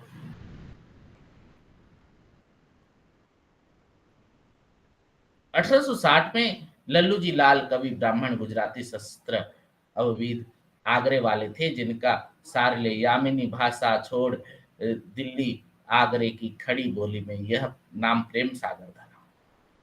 सदल मिश्र ने नचिकेतोपाख्यान के संबंध में लिखा है कि नचिकेतोपाख्यान को, जिसमें चंद्रावती की कथा कही गई है, देववाणी से कोई कोई समझ नहीं सकता, इसलिए खड़ी बोली में लिखा उन्होंने। और इसका नाम खड़ी बोली क्यों रखा गया, इसका अर्थ क्या है, ये बहुत विवाद रहा है। इसमें इसकी चर्चा करना यहाँ ठीक नहीं होगा, क्योंकि भारतेंदु युग में साहित्यिक गद्य की भाषा के रूप में स्वीकृति पाने से पूर्व ही खड़ी बोली लगभग अखिल भारतीय स्तर पर पहुंच चुकी थी। राजस्थान, पंजाब, गुजरात, महाराष्ट्र और बंगाल में फैली। दक्षिण और महाराष्ट्र के महानुभाव और वारकरी आदि पंथों के संतों ने इसका दक्षिण में प्रचार किया। कबीर पंथी और सिखों ने इसे अपने अपने प्रभाव क्षेत्र में प्रचारित किया। 12वीं शताब्दी में ये जो है बरार, हैदराबाद, महाराष्ट्र और मैसूर आदि क्षेत्रों में प्रचलित हो गई थी। तो साहित्यिक भाषा के रूप में खड़ी बोली के उपयोग का प्रारंभ कहां से होता है, क्योंकि 19वीं शताब्दी से पहले तो खड़ी बोली में साहित्य पूरी तरह से नगण्य है। नाथों ने या कबीरपंथियों ने जो अपनी रचनाओं में खड़ी बोली का जो उपयोग किया, उसके पीछे प्रेरणा धर्म की है, न कि साहित्य की है। यह अलग बात है कि इनमें से कुछ रचनाएं साहित्यिक महत्व पा गई, लेकिन खड़ी बोली को साहित्य के माध्यम के रूप में विकसित करने का इनका योगदान अवश्य स्वीकार करना होगा, क्योंकि सचेत रूप से साहित्यिक भाषा के रूप में खड़ी बोली का उपयोग अमीर खुसरो ने किया था। उन्होंने उनकी जो पहेलियां लिखी गई, मुकरियां लिखी गई, कविताएं खड़ी बोली में लिखी, लेकिन उनकी रचनाओं में खड़ी बोली का जो रूप आज मिलता है ना, वह वही है। उसका उपयोग खुसरो ने किया था, पर ये संदेह प्रकट किया जाता है, क्योंकि संत कवियों की साखी के अतिरिक्त मीराबाई, माधोदास, रहीम, गंग, कुलपति आदि जो अनेक कवि हैं, कवियों की रचनाओं में कहीं कहीं खड़ी बोली के साहित्यिक भाषा के रूप के उदाहरण मिलते हैं। परंतु दरअसल भारतेंदु युग से पहले खड़ी बोली का साहित्य भाषा के रूप में उपयोग दक्षिण के कवियों गद्यकारों ने किया है। उनकी कुछ कविताएं देखने को मिलती है जो मूलतः खड़ी बोली पर है, जिस पर अरबी, फारसी, मराठी तथा दक्षिण भारतीय भाषाओं का कुछ प्रभाव अवश्य पड़ा है। सन 1700 ईस्वी के बाद दक्षिणी हिंदी का अरबी फारसीकरण किया जाने लगा और बाद में इसे उर्दू घोषित किया गया। तो यद्यपि साहित्यिक भाषा के रूप में खड़ी बोली का एक प्रारंभिक अवस्था है, लेकिन हिंदी को साहित्यिक भाषा के रूप में विकसित करने में इसका योगदान अवश्य रहा है। तो खड़ी बोली गद्य का विकास। भारतेंदु से पूर्व खड़ी बोली गद्य के उदाहरण बहुत कम मिलते हैं। राजस्थान, गुजरात, महाराष्ट्र इत्यादि में राजकाज और पत्र व्यवहार आदि तो मिलते हैं, पुस्तकों में रची गई है, गद्य रचनाएं तो हैं, पर दक्षिणी हिंदी में मिलती है। तो दक्षिणी हिंदी से भिन्न खड़ी बोली में 19वीं सदी से पूर्व जो है गिनी चुनी गद्य रचनाएं मिलती थी। इनमें सबसे पहला रचना अकबर के समकालीन गंग कवि रचित चंद वर्णन की महिमा मानी जाती है। इसमें खड़ी बोली के कुछ प्रयोग देखने को मिलते हैं, पर प्रामाणिकता में संदेह किया जाता है। इसके बाद जटमल की रचना जो है गोरा बादल की कथा, जिसमें की खड़ी बोली में राजस्थानीपन है। इस तरह अनेक रचनाएं हैं जिसमें खड़ी बोली के थोड़े बहुत शब्द पाए जाते हैं। परंतु पोर्ट विलियम कॉलेज और खड़ी बोली का गद्य ये बहुत महत्वपूर्ण है, क्योंकि ईस्ट इंडिया कंपनी के कर्मचारियों की शिक्षा, भाषा ज्ञान और सदाचरण सिखाने के उद्देश्य से कलकत्ता में पोर्ट विलियम कॉलेज की स्थापना की गई थी। गिलक्राइस्ट हिंदुस्तानी विभाग के अध्यक्ष नियुक्त किए गए। वे रोमन और फारसी लिपि, अरबी फारसी का क्रांत खड़ी बोली में आस्था रखते थे। उनकी दृष्टि में यही शिष्ट जनों की भाषा थी। तो संस्कृत तत्सम और तद्भव शब्दों से मुक्त खड़ी बोली को वे गंवारू समझते थे। उनमें विश्वास और समझ का दूरगामी प्रभाव उर्दू और हिंदी के विभाजन के रूप में सामने आया। फोर्ट विलियम कॉलेज में उर्दू और हिंदी दोनों के गद्य का निर्माण हुआ। इस कॉलेज में खड़ी बोली गद्य का निर्माण करने के लिए 2 भाषा मुंशी नियुक्त हुए। आगरा निवासी गुजराती ब्राह्मण लल्लू जी लाल, आरा निवासी सदल मिश्र। 1803 ईस्वी में लल्लू लाल ने श्रीमद् भागवत के 10वें स्कंद की कथा कही खड़ी बोली गद्य में प्रेम सागर के नाम से प्रस्तुत की। तो इनकी खड़ी बोली में यामिनी भाषा अर्थात अरबी फारसी के शब्दों का बहिष्कार किया गया। जो गद्य इन्होंने लिखा वो ब्रज भाषा रंजित सानुप्रास वाक्यों में युक्त लंबे लंबे वाक्यों वाली कथा वार्ता की शैली का गद्य है, जो व्यवहार उपयोगी सिद्ध नहीं हुआ। इन्होंने उर्दू और ब्रज भाषा गद्य के कुछ पुस्तकें भी लिखी। तो सदल मिश्र ने पोर्ट विलियम कॉलेज के तत्वावधान में गिल क्राइस्ट के आदेश के अनुसार 2 पुस्तकों की रचना की, चंद्रावती अथवा नचिकेतोपाख्यान जो कहा गया, और आध्यात्म रामायण, रामचरित अथवा आध्यात्म रामायण। इसके अलावा 2 स्वाधीन गद्य लेखक भी थे, लल्लूलाल और सदल मिश्र। 2 ऐसे समकालीन खड़ी बोली के गद्य लेखक हैं जिन्होंने जो है स्वाधीन रहकर लिखा। इनमें पहले हैं दिल्ली निवासी, उर्दू में शायरी करने वाले और अनेक पुस्तक लिखने वाले मुंशी सदा सुखलाल नियाज, और इन्होंने विष्णु पुराण के नैतिक उपदेशात्मक प्रसंगों के आधार पर सुख सागर की रचना खड़ी बोली गद्य में की। इनकी खड़ी बोली संस्कृत निष्ठ है और गद्य प्रवाहपूर्ण, लेकिन पंडिताऊंपन से वह भी नहीं बच सके हैं। दूसरे लेखक है इंसाल्लाह खां। उर्दू के प्रसिद्ध शायर होते हुए भी इन्होंने शुद्ध खड़ी बोली हिंदी में उदयभान चरित या रानी केतकी की कहानी की रचना की है। तो भाषा के संबंध में उनकी प्रतिज्ञा थी कि जिसमें हिंदवी छुट और किसी बोली का कूट न मिले, बाहर की बोली और गंवारी उसके कुछ बीच कुछ न हो। तो उन्होंने बड़ा चटकीला मटकीला मुहावरेदार और शानुपास वाक्यों का गद्य लिखा, जिसकी कलात्मकता, चमत्कार और प्रवाह पूर्णता को स्वीकार करना पड़ेगा। तो बीच बीच में अत्यंत स्वाभाविक गद्य के नमूने इनकी गद्य रचना में मिलते हैं, लेकिन समग्रतः उसमें कृत्रिमता है, इसलिए हिंदी के भावी गद्य लेखकों के आदर्श पर भी वह नहीं बन सके। तो खड़ी बोली गद्य के विकास में ईसाई मिशनरियों का भी बड़ा योगदान रहा है। ईसाई मिशनरियों ने ईसाइयत का प्रचार करने के लिए दोहरी नीति अपनाई थी। तो उन्होंने जो है भारतीय भाषाओं में जो है प्रचार प्रसार करना चाहा। आर्य समाज भी जो है खड़ी बोली की देन, गद्य की देन है। तो हिंदी भाषी क्षेत्र में जिस सुधारवादी आंदोलन ने सबसे अधिक काम किया वो था आर्य समाज। यद्यपि स्वामी दयानंद स्वयं संस्कृत के गुजराती भाषी विद्वान थे, आर्य समाज की स्थापना उन्होंने बंबई में की थी। तथापि उन्होंने अनुभव कर लिया था कि केवल हिंदी भाषी क्षेत्र में ही नहीं, अपितु गुजरात और पंजाब आदि में भी यदि उनका संदेश प्रचारित हो सकता है तो खड़ी बोली हिंदी के माध्यम से। इसलिए उन्होंने स्वयं अपने ग्रंथ सत्यार्थ प्रकाश में संस्कार विधि, ऋग्वेद भाष्य, भूमिका आदि हिंदी में प्रस्तुत किए हैं। वे अपने भाषण भी हिंदी में देने लगे, यद्यपि पहले संस्कृत में ही भाषण देते थे।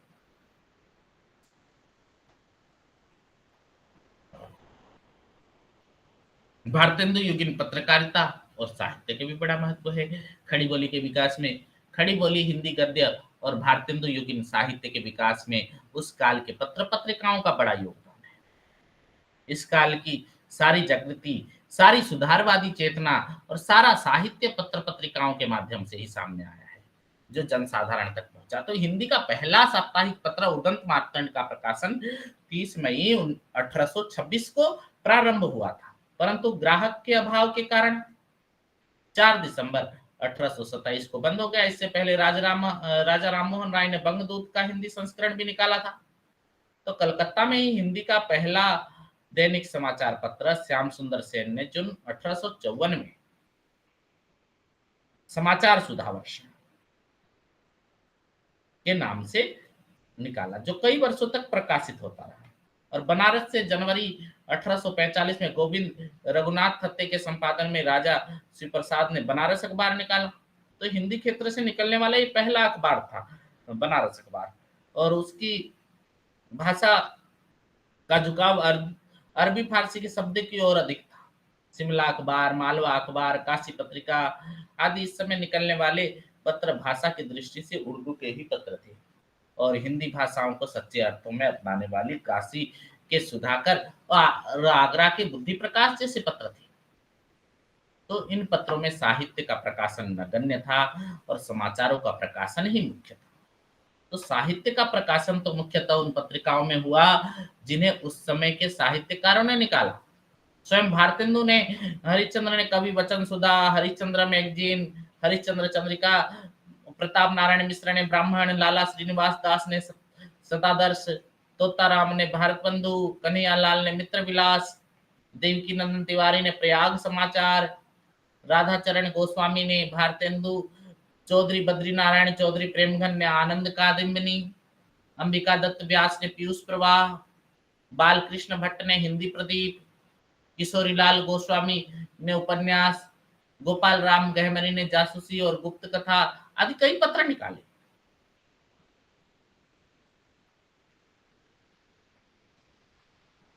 तो राष्ट्रीय सांस्कृतिक चेतना जगाने में, अंधविश्वास को मुक्त करने में, रूढ़ियों से मुक्त करने में, समाज सुधार करने में, भारत के भविष्य को उज्जवल बनाने में इनका बहुत योगदान है। तो भारतेंदु युगीन गद्य साहित्य कैसा था? नाटक लिखे जाते थे। भारतेंदु युग में, इस युग में जो जन्म होने वाली तीन प्रमुख साहित्यिक विधाएं थी, नाटक, निबंध और उपन्यास। भारतेंदु से पूर्व नाटक के नाम मिलने वाली रचनाएं एक तो बहुत कम है, और दूसरे सच्चे अर्थों में नाटक है भी नहीं। नाट्य रचना के लिए अनुकूल स्थितियां भी नहीं थी। भारतेंदु के कालचक्र में अगर देखें तो हिंदी का प्रथम नाटक नुहुस नाटक तथा द्वितीय नाटक शकुंतला और तृतीय है विद्या सुंदर। इन तीन नाटकों में से दो अनुवाद है। राजा लक्ष्मण सिंह कृत शकुंतला कालिदास ने अभिज्ञान शाकुंतलम का नाटक का अनुवाद है, और विद्या सुंदर स्वयं भारतेंदु के द्वारा बंगला से अनुदित है।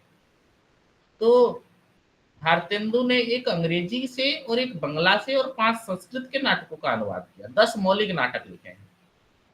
तो उनके अनुदित नाटकों में मुद्रा राक्षस, हरिश्चंद्र आदि मौलिक नाटक में विद्या, वैदिक हिंसा, हिंसा न भवती, श्री चंद्रावली, भारत दुर्दशा, अंधेर नगरी को ख्याति मिली।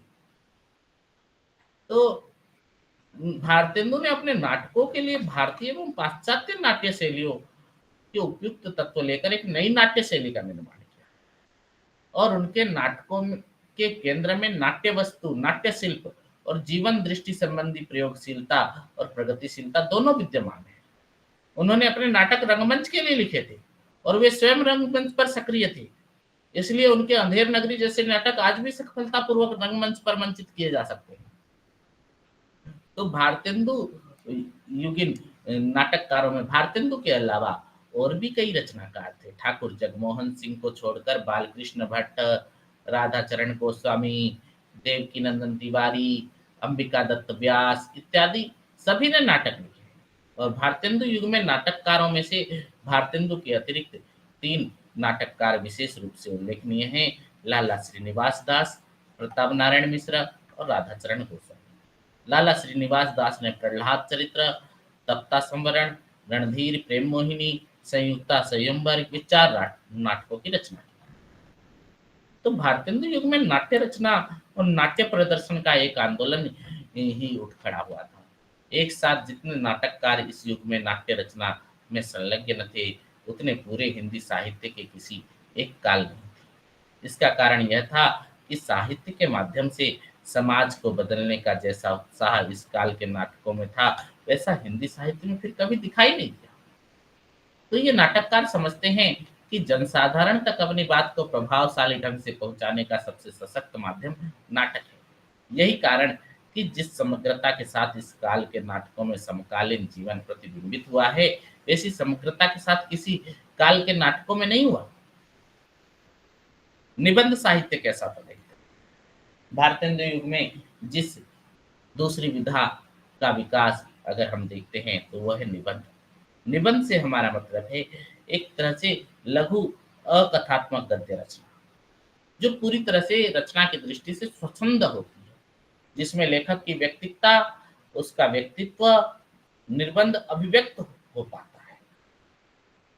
तो इस दृष्टि से लेख निबंध से अलग है। इस युग के गद्य लेखकों में समकालीन जीवन और इतिहास के अनेक पक्षों पर जो है प्रभुत मात्रा में लेख लिखे हैं। अनेक जो अधिकांश तत्कालीन पत्र पत्रिकाओं की फाइलों में दबे हुए हैं। तो भारतेंदु युग के अनेक लेखकों ने निबंध लिखे हैं, किंतु निबंधकार के रूप में अपना विशिष्ट स्थापित करने वाले 4 ही निबंध लेखक हैं। एक तो भारतेंदु बाबू हरिश्चंद्र, बालकृष्ण भट्ट, प्रताप नारायण मिश्र और बद्री नारायण चौधरी प्रेम कुमार। भारतेंदु ने कम निबंध लिखे हैं और लेख अधिक लिखे हैं। बालकृष्ण भट्ट के निबंधों की संख्या अधिक है। इसके अलावा प्रताप नारायण मिश्र, ये भी भट्ट जी के समकालीन थे। उपन्यास साहित्य कैसा लिखा गया? उपन्यास अन्य गद्य विधाओं की तुलना में सबसे अधिक लोकप्रिय विधा है। हिंदी साहित्य में इस विधा का आरंभ इस दृष्टि से और भी अधिक महत्वपूर्ण है क्योंकि इसकी लोकप्रियता इतनी बढ़ी कि हिंदी न जानने वाले भी उपन्यास पढ़ने की ललक सीखी। भारतेंदु युग में आधुनिक हिंदी उपन्यास जन्मा भी और विकसित भी हुआ और उसे प्रेरणा मिली बंगला उपन्यास से। 1864 ईस्वी में बंकिम चंद्र के उपन्यास दुर्गेश नंदिनी का हिंदी अनुवाद हुआ।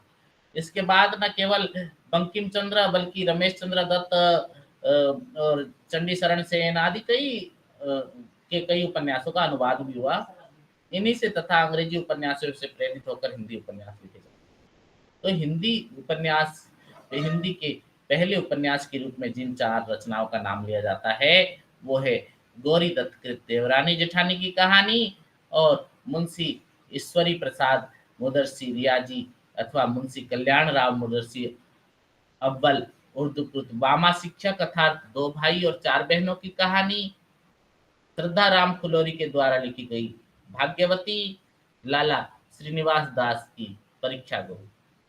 तो इनमें से पहली 3 रचनाओं की कोरी उपदेशात्मकता, यथार्थ जीवन का आभास न देने वाली कथाई होने के कारण उपन्यास नहीं माना।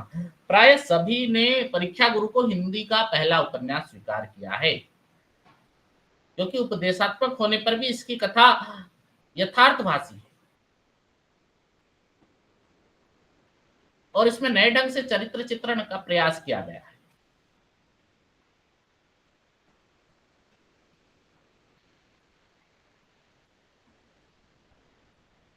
तो इस युग में कई उपन्यासकार थे। राधा चरण गोस्वामी जो कि विशिष्ट हिंदू समाज में इनकी विशेषता है कि हिंदू समाज की विसंगतियों को प्रस्तुत करने में, और कई उपन्यासकार सिर्फ जो है मनोरंजन था उनका लक्ष्य। देवकी नंदन खत्री, चंद्रकांता संतति के पढ़ने के लिए उस समय कई लोगों ने हिंदी सीखी, कई कई अहिंदी भाषियों ने। उनके उपन्यास आज भी रुचि पूर्वक पढ़े जाते हैं। उनकी कुसुम कुमारी, भूतनाथ और दूसरी श्रेणी थी जासूसी उपन्यास जो गोपाल राम गहमरी लिखते थे। तो अन्य गद्य विधाएं भी लिखी गई, जैसे इन 3 गद्य विधाओं के अतिरिक्त अन्य गद्य विधाओं की दृष्टि उनका कोई विशेष योगदान नहीं है। कहानी का जन्म इस युग में न होकर द्विवेदी युग में हुआ। पत्रिकाओं में पुस्तकों की परिचयात्मक सूचना पुस्तक समीक्षा का प्रारंभिक रूप कहा जा सकता है। तो भारतेंदु युगीन कविता भी कैसी थी? कविता को लेकर कोई दुविधा नहीं क्योंकि भारतेंदु युग से पूर्व हिंदी में गद्य की कोई पुष्ट परंपरा नहीं थी। लेकिन कविता को लेकर दुविधा ही दुविधा है। भक्ति काल और रीति काल की संपन्न काव्य परंपरा को छोड़कर एकदम नए कविता मार्ग पर चल पड़ना भारतेंदु युग के कवियों के लिए संभव नहीं था। इसलिए भारतेंदु युग भक्ति, श्रृंगार, नीति और प्रचुर कविता का लेखन हुआ और इसकी भाषा ब्रज भाषा ही रही और इस युग के अनेक कवि परंपरा का कोरा अनुकरण कर रहे थे। कविता के नाम पर केवल चमत्कार सृष्टि कर रहे थे।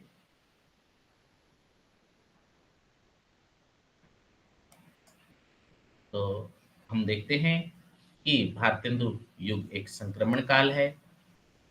इसमें नए और पुराने का द्वंद कदम कदम पर विद्यमान है और यह भी स्पष्ट है कि पुराना पिछड़ रहा है, नया आगे बढ़ रहा है। इस पुराने और नए के द्वंद के कारण ही भारतेंदु युगीन हिंदी साहित्य के अनेक अंतर विरोधों से ग्रस्त है। लेकिन उसकी सबसे बड़ी देन यह है कि उसने हिंदी साहित्य का नवयुग में लाकर खड़ा कर दिया। उसने खड़ी बोली गद्य को उसके विविध साहित्य रूपों को विकसित और प्रतिष्ठित किया। उसने कविता को दैनंदिन यथार्थ जीवन की समस्याओं के साथ जोड़ा गया। इस युग के साहित्यकार स्वयं जागे और दूसरों को जगाया। मध्यकालीन बोध को त्याग कर उन्होंने आधुनिक बोध को अपनाया और उसे अपनाने के लिए अपने पाठकों को प्रेरित किया। सामान्यतः इस युग के साहित्यकार की दृष्टि आधुनिक और प्रगतिशील थी। भारतेंदु युगीन हिंदी साहित्य एक नवजागृत जाति का साहित्य है। तो इस तरह से अब हम द्विवेदी युग की चर्चा करते हैं।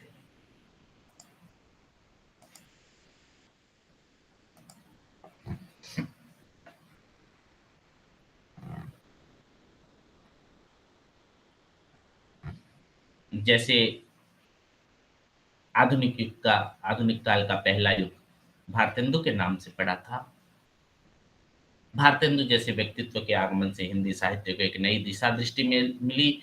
उसी प्रकार खड़ी बोली में हिंदी साहित्य रचना का जो रूप उन्होंने दिया उसमें परिवर्तन होते गए और भाषा साहित्य के क्षेत्र में अराजकता का वातावरण जो बन गया था, ऐसे समय में महावीर प्रसाद द्विवेदी जैसे व्यक्तित्व का पदार्पण हुआ और उन्होंने सरस्वती के माध्यम से हिंदी भाषा और साहित्य को परिमार्जित और सरल रूप प्रदान करने का कार्य किया।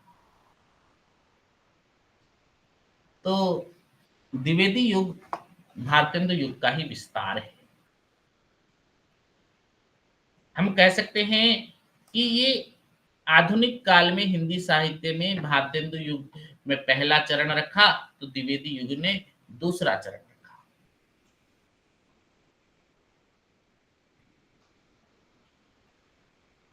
तो स्वाधीनता आंदोलन और द्विवेदी युग का मूल चरित्र, क्योंकि 1857 ईस्वी में ही हिंदी भाषा के क्षेत्र में पूरी तरह से अंग्रेजों के आधिपत्य स्थापित करते कि अगले वर्ष 1857 ईस्वी में उनके विरुद्ध विद्रोह की आग भड़क उठी थी 1856 के बाद 1857 में।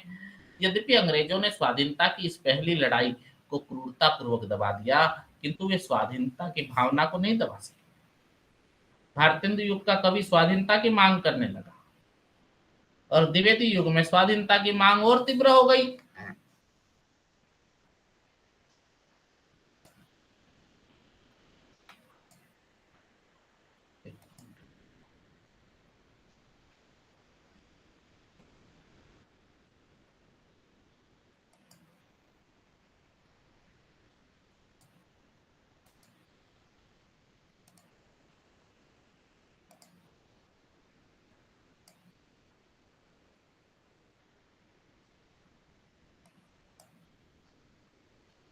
तो सरस्वती पत्रिका और महावीर प्रसाद द्विवेदी की भूमिका ये बहुत इंपॉर्टेंट है, ये बहुत महत्वपूर्ण है। जिस तरह आचार्य महावीर प्रसाद द्विवेदी ने 20वीं शताब्दी में साहित्य को जो अनुशासित करने का निर्देशन दिया, वैसा कोई व्यक्ति नहीं कर सकता। वे सच्चे अर्थ में कि युग निर्माता थे और ये काम उन्होंने किया सरस्वती पत्रिका के माध्यम से। और इस पत्रिका का पहला अंक 1900 ईस्वी में प्रकाशित होता है। पहले वर्ष इसके संपादक थे श्याम सुंदर दास, कार्तिक प्रसाद खत्री, राधा कृष्ण दास, जगन्नाथ दास रत्नाकर, किशोरी लाल गोस्वामी। अगले वर्ष अर्थात 1901 में केवल श्याम सुंदर दास इसके संपादक रहे। फिर 1903 में द्विवेदी जी ने जब इसका पदभार संभाला और 1920 ईस्वी तक रहे, इस बीच के वर्ष में 2 वर्ष छोड़कर वे इसका संपादन करते रहे। और उनके संपादन काल में इसमें जो भी रचनाएं प्रकाशित हुई, वे द्विवेदी जी ने केवल उनकी भाषा को सुधारा बल्कि उनके भावों विचारों को भी नियंत्रण किया। तो महावीर प्रसाद द्विवेदी जी ने भाषा का संस्कार शुरू किया और उस समय खड़ी बोली में रचना करने वाले लेखक अलग अलग रचना सिद्धांत रखते थे। अंग्रेजी, बंगला, संस्कृत आदि के काव्य के अनुसार उनकी शैलियां चल पड़ी थी। तो द्विवेदी जी ने काव्य रचना के क्षेत्र में भी काव्य भाषा को परिमार्जित और स्थिर रूप देने का कार्य किया था। तो एक समर्थ आलोचक की भांति उन्होंने विभिन्न रचनाकारों की रचना को सुधारा। भाषा को सजाने संवारने का कार्य उन्होंने सरस्वती पत्रिका के माध्यम से किया। गद्य और पद्य की एक भाषा के लिए द्विवेदी जी ने अथक परिश्रम किया। उनकी लगन से ही खड़ी बोली का परिमार्जित रूप उभर कर सामने आया और पद्य और गद्य की भिन्न भाषा का झगड़ा दूर हो गया। मुख्य रूप से उन्होंने भाषा को प्रसाद गुण से युक्त, व्याकरण संबंधी अशुद्धियों से दूर, अभिव्यंजना शक्ति से पूर्ण बनाने का प्रयत्न किया है। तो सरस्वती में प्रकाशित जो भी रचनाएं प्रकाशित होती थी, वो एक तरह से द्विवेदी जी से प्रभावित थी और कुछ न कुछ उनका प्रभाव प्रत्यक्ष रूप से या अप्रत्यक्ष रूप से उनसे सब जो है प्रभावित थे। तो द्विवेदी जी का साहित्यिक आदर्श क्या था? द्विवेदी जी का साहित्यिक आदर्श, इसका कुछ आभास हम देखते हैं कि उनकी दृष्टि उपयोगितावादी थी। उनके अनुसार कला कला के लिए नहीं मानते थे, वे साहित्य के माध्यम से लोगों की रुचि का परिष्कार कराना चाहते थे। वे कविता को न तो क्रीड़ा मानते थे, न मानसिक विलास की चीज। हिंदी के कवि, उनकी अपेक्षा थी कि वह लोगों की रुचि का विचार रखकर अपनी कविता सहज और मनोहर रचे। द्विवेदी जी का ये साहित्य आदर्श बहुत बड़ा दृढ़ था। उसमें क्रमशः थोड़ा बहुत विकास तो हुआ, लेकिन मौलिक परिवर्तन नहीं हुआ। द्विवेदी जी ने रचना के सभी आयामों को सत असत पर ही विचार नहीं किया, अपितु सत साहित्य के आधारभूत सिद्धांतों का भी विवेचन किया है। तो उन्होंने लोक रुचि का ही परिष्कार किया तथा सत साहित्य लेखन की प्रेरणा दी। यही कारण है कि द्विवेदी जी को युग प्रवर्तक कहा जाता है। आचार्य हजारी प्रसाद द्विवेदी जी ने महावीर प्रसाद द्विवेदी जी के बारे में कहा, निबंधों और समालोचना के द्वारा इस साहित्य को निरंतर प्रेरणा देते रहे। तो द्विवेदी युगीन गद्य साहित्य में अगर हम देखते हैं तो गद्य साहित्य की कई विधाओं की नींव भारतेंदु युग में पड़ गई थी।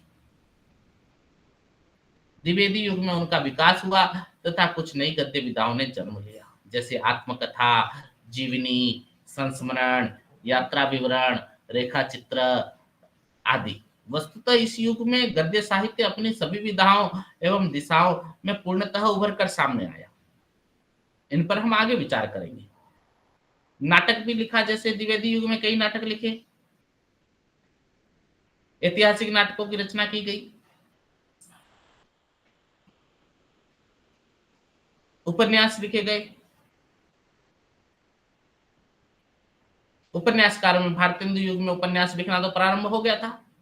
इस युग में लज्जाराम शर्मा, किशोरीलाल गोस्वामी, अयोध्या सिंह उपाध्याय, हरिओद, इनने लिखना शुरू किया। तो हिंदी उपन्यास को एक नई दिशा मिलती है। इस युग में प्रेमचंद ने, जिनका हिंदी में पहला उपन्यास सेवा सदन 1918 में प्रकाशित हुआ, ये प्रेमचंद का पहला उपन्यास नहीं था। इससे पूर्व भी उर्दू में कई उपन्यास लिख चुके थे। तो सेवा सदन की हिंदी में प्रकाशित होने वाला उर्दू के बाजारे हुस्न के नाम से लिखा जा चुका था। तो सेवा सदन ने हिंदी उपन्यास को कोरे मनोरंजक उपन्यासों या कोरे उपदेशात्मक उपन्यासों से अलग करके सामाजिक राजनीतिक समस्याओं को दिखाने की चेष्टा की। कहानी के रूप में अगर द्विवेदी युग देखा जाए तो हिंदी साहित्य के विभिन्न इतिहासकारों ने हिंदी की पहली कहानी के रूप में जिसकी चर्चा करते हैं, किशोरीलाल गोस्वामी की कहानी इंदुमती, या माधवराव सप्रे की कहानी जो है टोकर भर मिट्टी, रामचंद्र शुक्ल की कहानी 11 वर्ष का समय, या बंग महिला के द्वारा लिखी गई दुलाई वाली 1907 ईस्वी में जो लिखी गई। तो ये सब जो है द्विवेदी युग की ही कहानियां हैं। द्विवेदी युग का पहला दशक हिंदी कहानी के प्रयोग का दशक है, और इस दशक में पहली कहानी की रचना करने वाला कोई लेखक कहानीकार के रूप में विकसित नहीं हुआ। इसी दशक में वृंदावन लाल वर्मा की 3 कहानियां राखी बंध गई, तातार और एक वीर राजपूत प्रकाशित हुई। वर्मा जी हिंदी के श्रेष्ठ कथाकार के रूप में प्रतिष्ठित हुए। निबंध लेखक, द्विवेदी युगीन लेखक में वह आत्मीयता, अनौपचारिकता और सजीवता नहीं रह गई जो भारतेंदु युगीन लेख में थी। फलतः इस युग में अधिक लिखे गए और निबंध कम, और अधिकतर लेख भी जो है बातों के संग्रह के रूप में ही रहते थे, लेखकों के अंतः प्रयास से निकली विचारधारा के रूप में नहीं।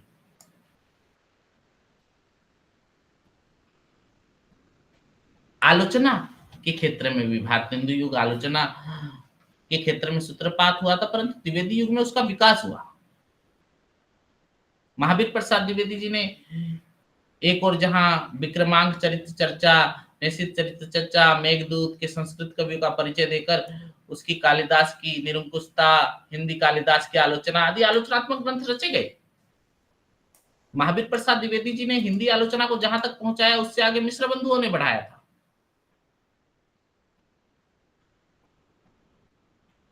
द्विवेदी युगीन कविता कैसी थी देखना, क्योंकि भारतेंदु युग में कविता का माध्यम भाषा को लेकर विवाद उठा था, और ये विवाद एक सीमा तक इस काल में भी बना हुआ था, क्योंकि 1909 में कविता कलाप की भूमिका द्विवेदी जी ने ये आशा व्यक्त की थी कि बहुत संभव है कि किसी समय हिंदी गद्य और पद्य की भाषा एक हो जाएगी, और उनकी ये आशा जल्द ही पूर्ण हो गई।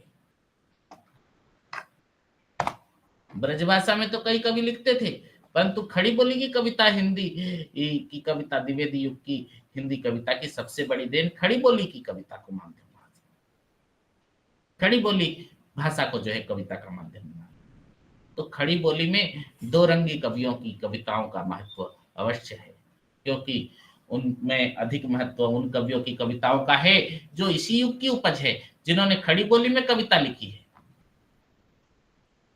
जिनमें प्रमुख है मैथिली शरण गुप्त, महावीर प्रसाद द्विवेदी, राम नरेश त्रिपाठी, सियाराम शरण गुप्त, मुकुटधर पांडे आदि विशेष रूप से उल्लेखनीय है। तो द्विवेदी जी की कविता के माध्यम से ही पथ प्रदर्शक का काम करते हैं द्विवेदी जी। उन्होंने अपने युग के कवियों को गद्य के माध्यम से नहीं बल्कि पद्य के माध्यम से भी नए विषय को अपनाने की प्रेरणा दी। तो द्विवेदी युग की कविता की मूल प्रवृत्ति राष्ट्रीयता की भावना है, जो अतीत, वर्तमान और भविष्य तीनों कालों में प्रस्तुत है, और जिसे मैथिली शरण गुप्त ने सूत्र में भी इस प्रकार व्यक्त किया है कि हम कौन थे, क्या हो गए और क्या होंगे अभी, आओ विचार करें आज मिलकर ये समस्याएं सभी।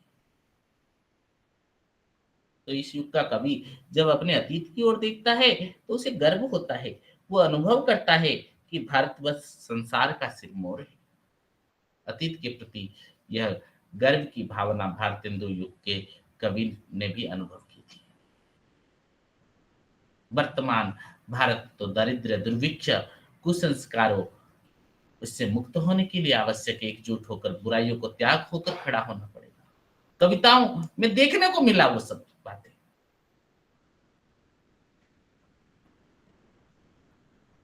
तो हम देख सकते हैं कि भारतेंदु युगीन प्रवृत्तियों का अधिक विकसित और वैविध्यपूर्ण रूप 20वीं शताब्दी के प्रारंभिक 2 दशकों के स्वाधीनता आंदोलन ने इस युग के साहित्य को एक सीमा तक ही प्रभावित किया है।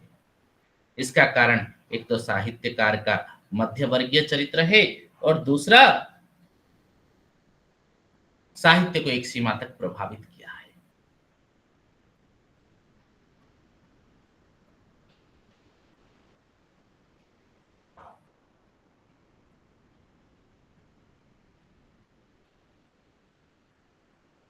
तो गद्य साहित्य के विकास में द्विवेदी युग की महत्वपूर्ण भूमिका रही है। युग की कुछ मांग और द्विवेदी युग के कुछ प्रभाव के कारण इस काल में ब्रज भाषा की कविता पिछड़ी और खड़ी बोली की कविता प्रतिष्ठित हुई है। तो इससे संबंधित कई प्रश्न भी आते हैं। महावीर प्रसाद द्विवेदी जी और सरस्वती पत्रिका या द्विवेदी युग के प्रमुख निबंधकार कौन कौन हैं, उनकी कृतियों के बारे में, और द्विवेदी युगीन खड़ी बोली की कविता की प्रवृत्तियों का परिचय दीजिए, ये सब प्रश्न आते हैं। इसके बाद है छायावाद युग।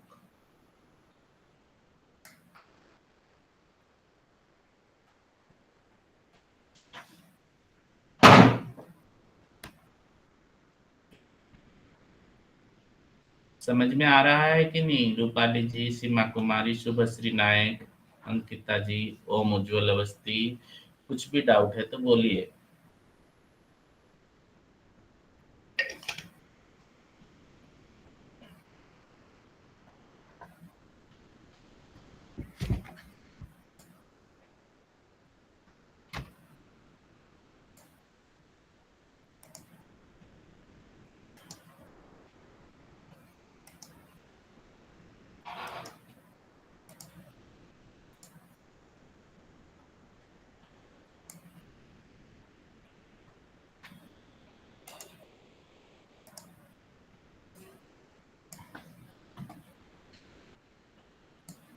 छायावाद आधुनिक हिंदी काव्य धारा के विकास में छायावाद बहुत इंपॉर्टेंट है।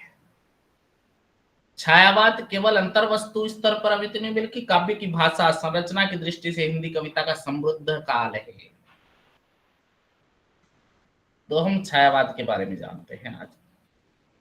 स्वच्छंदतावाद और छायावाद क्या है? हिंदी में इस प्रकार रोमांटिसिज्म के लिए स्वच्छंदतावाद शब्द आ गया। उसके बाद छायावादी कविता को आरंभिक स्वच्छंद काव्य धारा से ही नहीं बल्कि उसकी परवर्ती परंपरा से भी अलग करके देखने की परिपाटी चल पड़ी। तो इसी बीच हिंदी के रहस्यात्मक कविताओं की चर्चा के प्रसंग में अंग्रेजी की मिस्टिसिज्म शब्द का उल्लेख किया है, जिसका परिणाम ये हुआ कि आरंभ में बहुत दिनों तक छायावादी कविताओं के लिए रहस्यवाद शब्द का प्रयोग भी होता रहा है। तो प्रवर्तन का प्रश्न, जैसे छायावाद हिंदी की अपनी रोमांटिक अथवा स्वच्छंदतावादी काव्य धारा की विकसित अवस्था है, या इसके पहले चरण के कवि जैसे श्रीधर पाठक, रामनरेश त्रिपाठी, मुकुटधर पांडे, जिन्हें आचार्य शुक्ल ने सच्चे स्वच्छंदतावादी कहा, और दूसरे चरण में इसी काव्य प्रवृत्ति का प्रौढ़तम रूप जो है उत्कर्ष पहुंचाने वाले कवि प्रसाद, पंत, निराला, महादेवी वर्मा, ये छायावाद के कवि मानते हैं। तो ये प्रवर्तन कैसा, छायावाद का आरंभ किस कवि की रचना से माना जाए, ये प्रश्न आज भी विवादास्पद है। सुमित्रा नंदन पंत ने अपनी पुस्तक छायावाद पुनर्मूल्यांकन में इस प्रश्न का विस्तार से विचार किया है। उन्होंने प्रसाद को छायावाद का प्रवर्तक माना है। मानने के पक्ष में भावना की दृष्टि से आदर व्यक्त किया है, पर लगे हाथों तथ्य विश्लेषण की दृष्टि से उन्होंने तथ्यात्मकता की दृष्टि से उन्होंने इस मान्यता का विरोध किया। इस बारे में उन्होंने जो तथ्य प्रस्तुत किए उनका सार यही है कि सन 1919 में प्रकाशित झरना के प्रथम संस्करण की जो है 24वीं कविता में कोई ऐसी विशिष्टता नहीं थी जिस पर ध्यान जाता। दरअसल छायावादी प्रवृत्ति से युक्त प्रसाद की कविताएं झरना के दूसरे संस्करण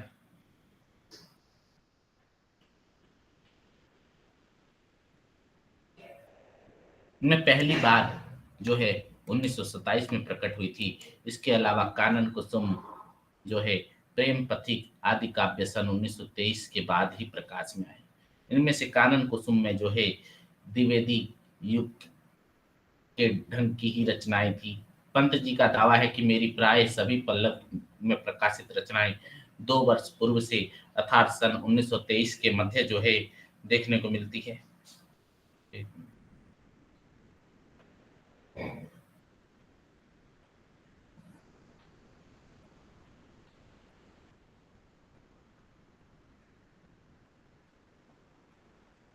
तो कानन कुसुम, प्रेम पथिक आदि सन जो है 1923 के बाद ही प्रकाशन में आते हैं।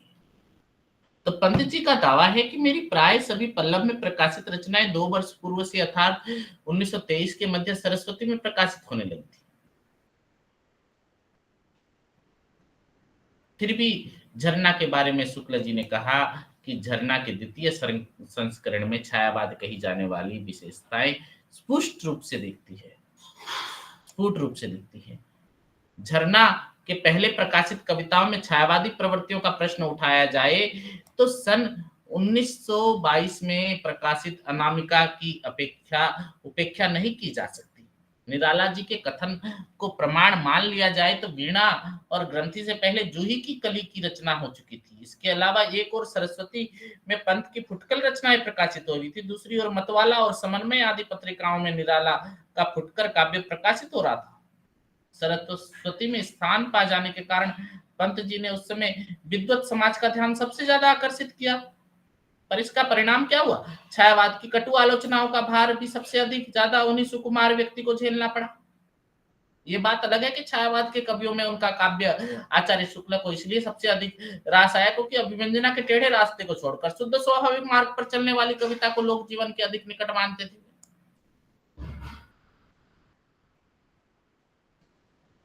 तो निष्कर्ष रूप से अगर कहा जाए तो छायावाद का प्रवर्तन किस कवि की रचना से हुआ, ये एकदम ठीक ठीक निर्णय करना बड़ा कठिन है। वस्तुतः सुमित्रा नंदन पंत ने छायावाद के आरंभ के विषय में जो कहा वो काफी सार है। पंत जी क्या कहते हैं, मेरे विचार से छायावाद की प्रेरणा छायावाद के प्रमुख कवियों को उस युग की चेतना से स्वतंत्र रूप से मिली है।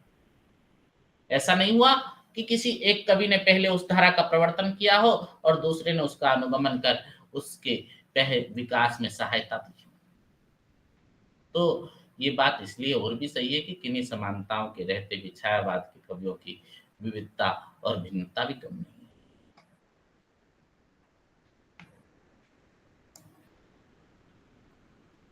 तो छायावाद के बारे में यही हम देखते हैं कि किस तरह से स्थूल के प्रति सूक्ष्म का विद्रोह देखने को मिलता है। छायावाद की विषय वस्तु, विचार सारणी अथवा अभिव्यंजना शैली एक या अधिक प्रवृत्तियों को लक्ष्य करके जो अन्य परिभाषाएं प्रभाव प्रस्तावित की गई उनमें से एक महत्वपूर्ण और सबसे अधिक प्रचलित परिभाषा के में क्या है, स्थूल के विरुद्ध में सूक्ष्म का विद्रोह। और ऐसा किसने कहा, नगेंद्र ने।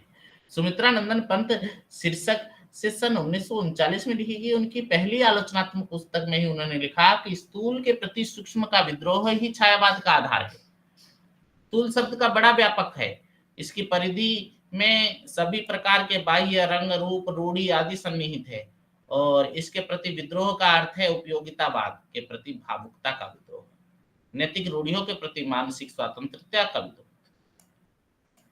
बाद में आधुनिक हिंदी काव्य की प्रवृत्तियां में संकलित छायावाद की इस परिभाषा को उन्होंने संशोधित कर दिया। तो द्विवेदी युग की कविता को स्थूल रूप का काव्य कहकर उसके विरुद्ध छायावाद को सूक्ष्म चेतना के काव्य के रूप में प्रस्तावित कर दर्शन की दृष्टि से उसी गांधीवाद से जोड़ने का प्रयत्न शांतिप्रिय द्विवेदी ने भी किया। स्थूल की प्रतिक्रिया की बात छायावाद के आलोचक ही नहीं कभी भी कर चुके हैं। महादेवी वर्मा तो अपने छायावाद संबंधी लेख में विस्तार से अपना मत प्रस्तुत कर चुकी हैं कि स्थूल सौंदर्य की निर्जीव आवृत्तियों से थके हुए और कविता की परंपरागत नियम श्रृंखलाओं से उबे हुए व्यक्तियों को फिर उन्हीं रेखाओं में बंधे स्थूल का न तो यथार्थ चित्रण रुचिकर हुआ और न उसका रूढ़िगत आदर्श भाया। उन्हें नवीन नवीन रेखाओं में सूक्ष्म सौंदर्यानुभूति की आवश्यकता थी जो छायावाद में है। तो महादेवी इस संबंध में सावधान रही कि सूक्ष्म का अर्थ यथार्थ विरोधी था या अवास्तविक न लगा लिया जाए। अतः ये सब जब सूक्ष्म के संबंध का कोलाहल सूक्ष्म से भी परिमाण में अधिक हो गया तो उन्हें स्थूल के विषय में अपने दृष्टिकोण को स्पष्ट करने की आवश्यकता प्रतीत हुई। तो छायावाद की इस परिभाषा को भी निर्विवाद स्वीकृति नहीं मिली। दरअसल जब छायावाद को स्थूल के प्रति विद्रोह किया गया तो स्वभावतः स्थूल शब्द के प्राय वास्तविकता, यथार्थ या मानसलता का अर्थ ग्रहण किया गया। तो सुमित्रा नंदन पंत ने इस परिभाषा में तथ्य के इस अंश को निहित स्वीकार करके भी छायावाद को अधिक से अधिक स्थूल का सूक्ष्म में रूपांतर माना।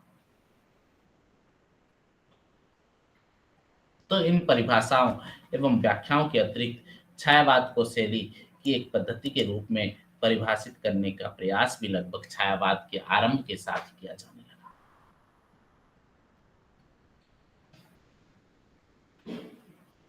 तो हम देखते हैं कि छायावाद के इतिहास में प्रवर्तन की परिभाषा के संबंध में जो हम विचार करते हैं तो मेन पॉइंट आप देख लीजिए छायावाद में कि 20वीं शताब्दी के आरंभ में जिस नई काव्य प्रवृत्ति का उदय हुआ उसे स्वच्छंद काव्य धारा कहा गया और इस प्रवृत्ति का पहला आभास श्रीधर पाठक की कविता में दिखाई पड़ा। ये पॉइंट आपको याद करना पड़ेगा। और इसके अलावा छायावाद इसी स्वच्छंदतावादी, पहले स्वच्छंदतावादी काव्य धारा आई और उसी स्वच्छंदतावादी काव्य धारा का उत्तर विकास है छायावाद। शुक्ला जी ने यद्यपि अनेक तर्कों के आधार पर स्वच्छंदतावाद से इसे अलग माना है और छायावाद के प्रमुख कवियों की गणना स्वच्छंदतावादियों में नहीं की, पर क्रमशः छायावाद को हिंदी की अपनी रोमांटिक काव्यधारा स्वच्छंदतावाद का ही विकास माना जाने लगा। और छायावाद के आरंभ की ही तरह प्रवर्तन के विषय में भी विद्वानों का विवाद रहा है।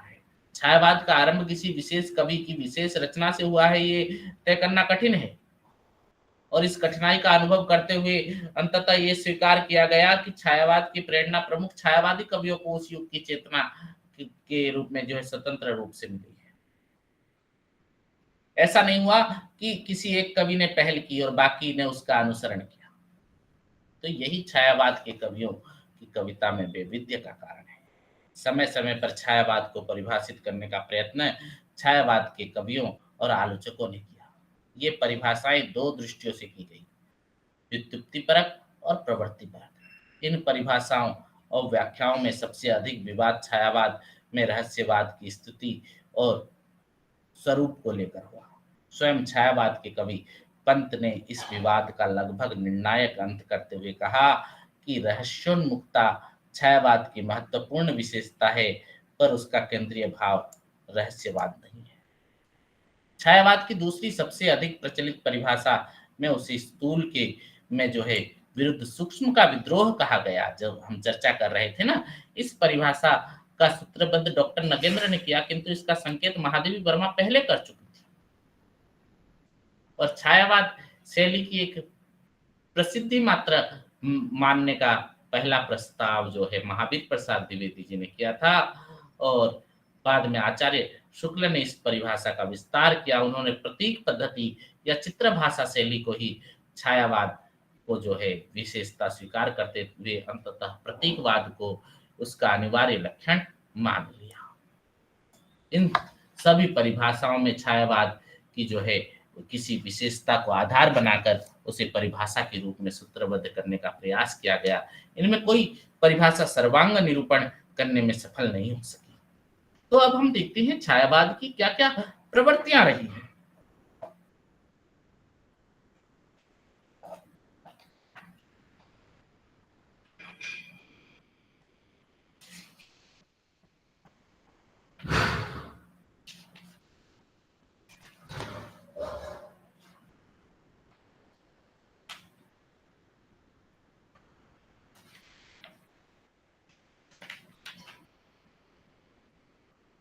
तो छायावाद की मूल प्रवृत्ति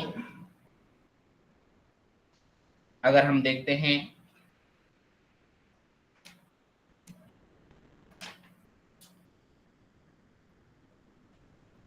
तो वह है, क्योंकि काव्य वस्तु में शैली एवं विषय वस्तु दोनों ही दृष्टि से अपने पूर्ववर्ती काव्य से अलग था छायावादी काव्य, और इस काव्य धारा की प्रमुख प्रवृत्तियों का निरूपण कुछ हम शीर्षकों में देख सकते हैं।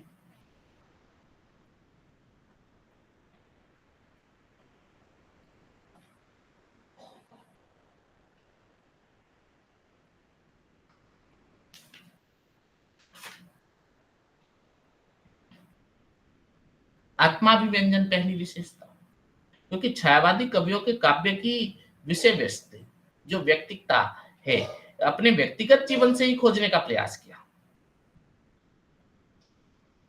अपने जीवन के निजी प्रसंग, घटनाओं और व्यक्तिगत भावनाओं को अनेक छायावादी कवियों ने काव्य का वस्तु बनाया, और छायावादी कविता में व्यक्तिक सुख दुख की खुलकर अभिव्यक्ति हुई है।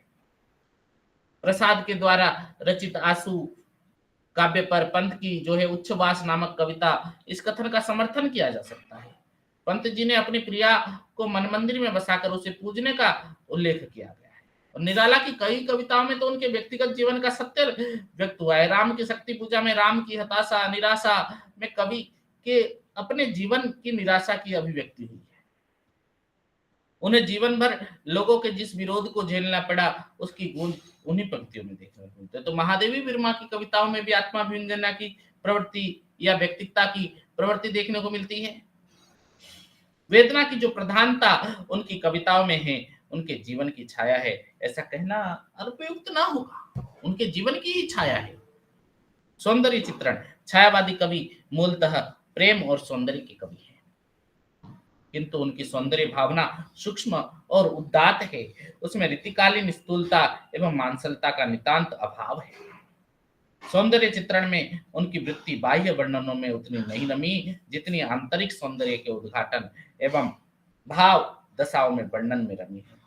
नेत्रों के सौंदर्य एवं उसके प्रभाव की व्यंजना निम्न पंक्तियों में प्रसाद की हम देख सकते हैं कि कमल से जो चारू दो खंजन प्रथम पंख फड़कना नहीं थे वे जानते, चपल चौकी चोट पर अब पंख की विकल करते भ्रमर को आनंद से।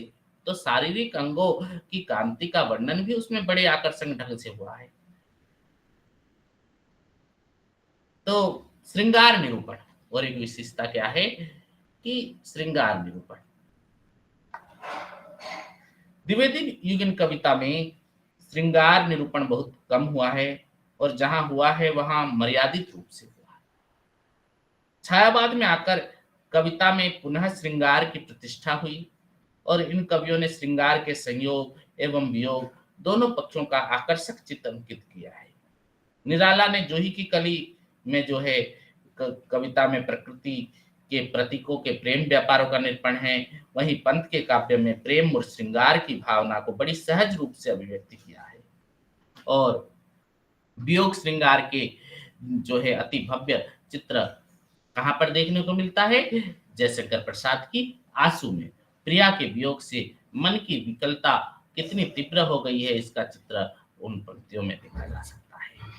तो कविवर पंत ने भी वियोग व्यथा का मार्मिक वर्णन अपनी कविताओं में किया है। वे तो यह मानते हैं कि कविता का जन्म ही वियोग व्यथा में हुआ है।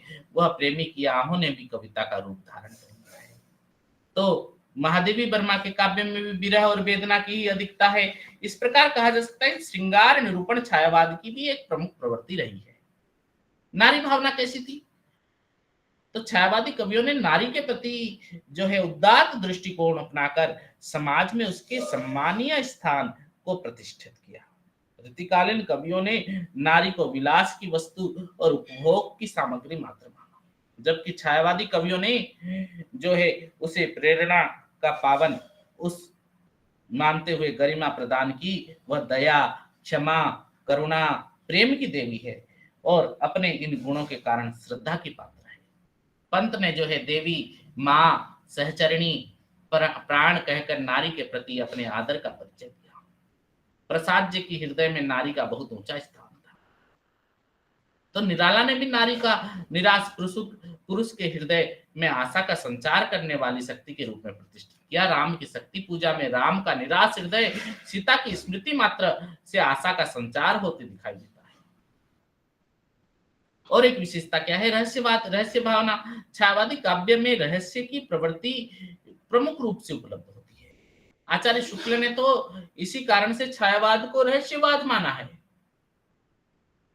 प्राय सभी छायावादी कवियों ने अज्ञात सत्ता के प्रति जिज्ञासा के भाव व्यक्त किए हैं।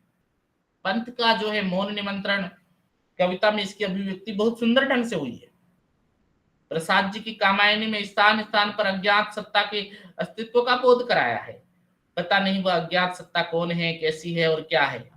निराला की तुम और मैं कविता में उस परमात्मा से अनेक प्रकार के संबंध जोड़े गए हैं। यदि वह हिमालय है तो मैं उस निश्चित होने वाली गंगा, यदि वह हृदय के भाव है तो मैं उससे जन्म लेने वाली कविता। महादेवी के काव्य में भी रहस्यवाद की प्रवृत्ति उपलब्ध है। प्रकृति चित्रण कैसा है?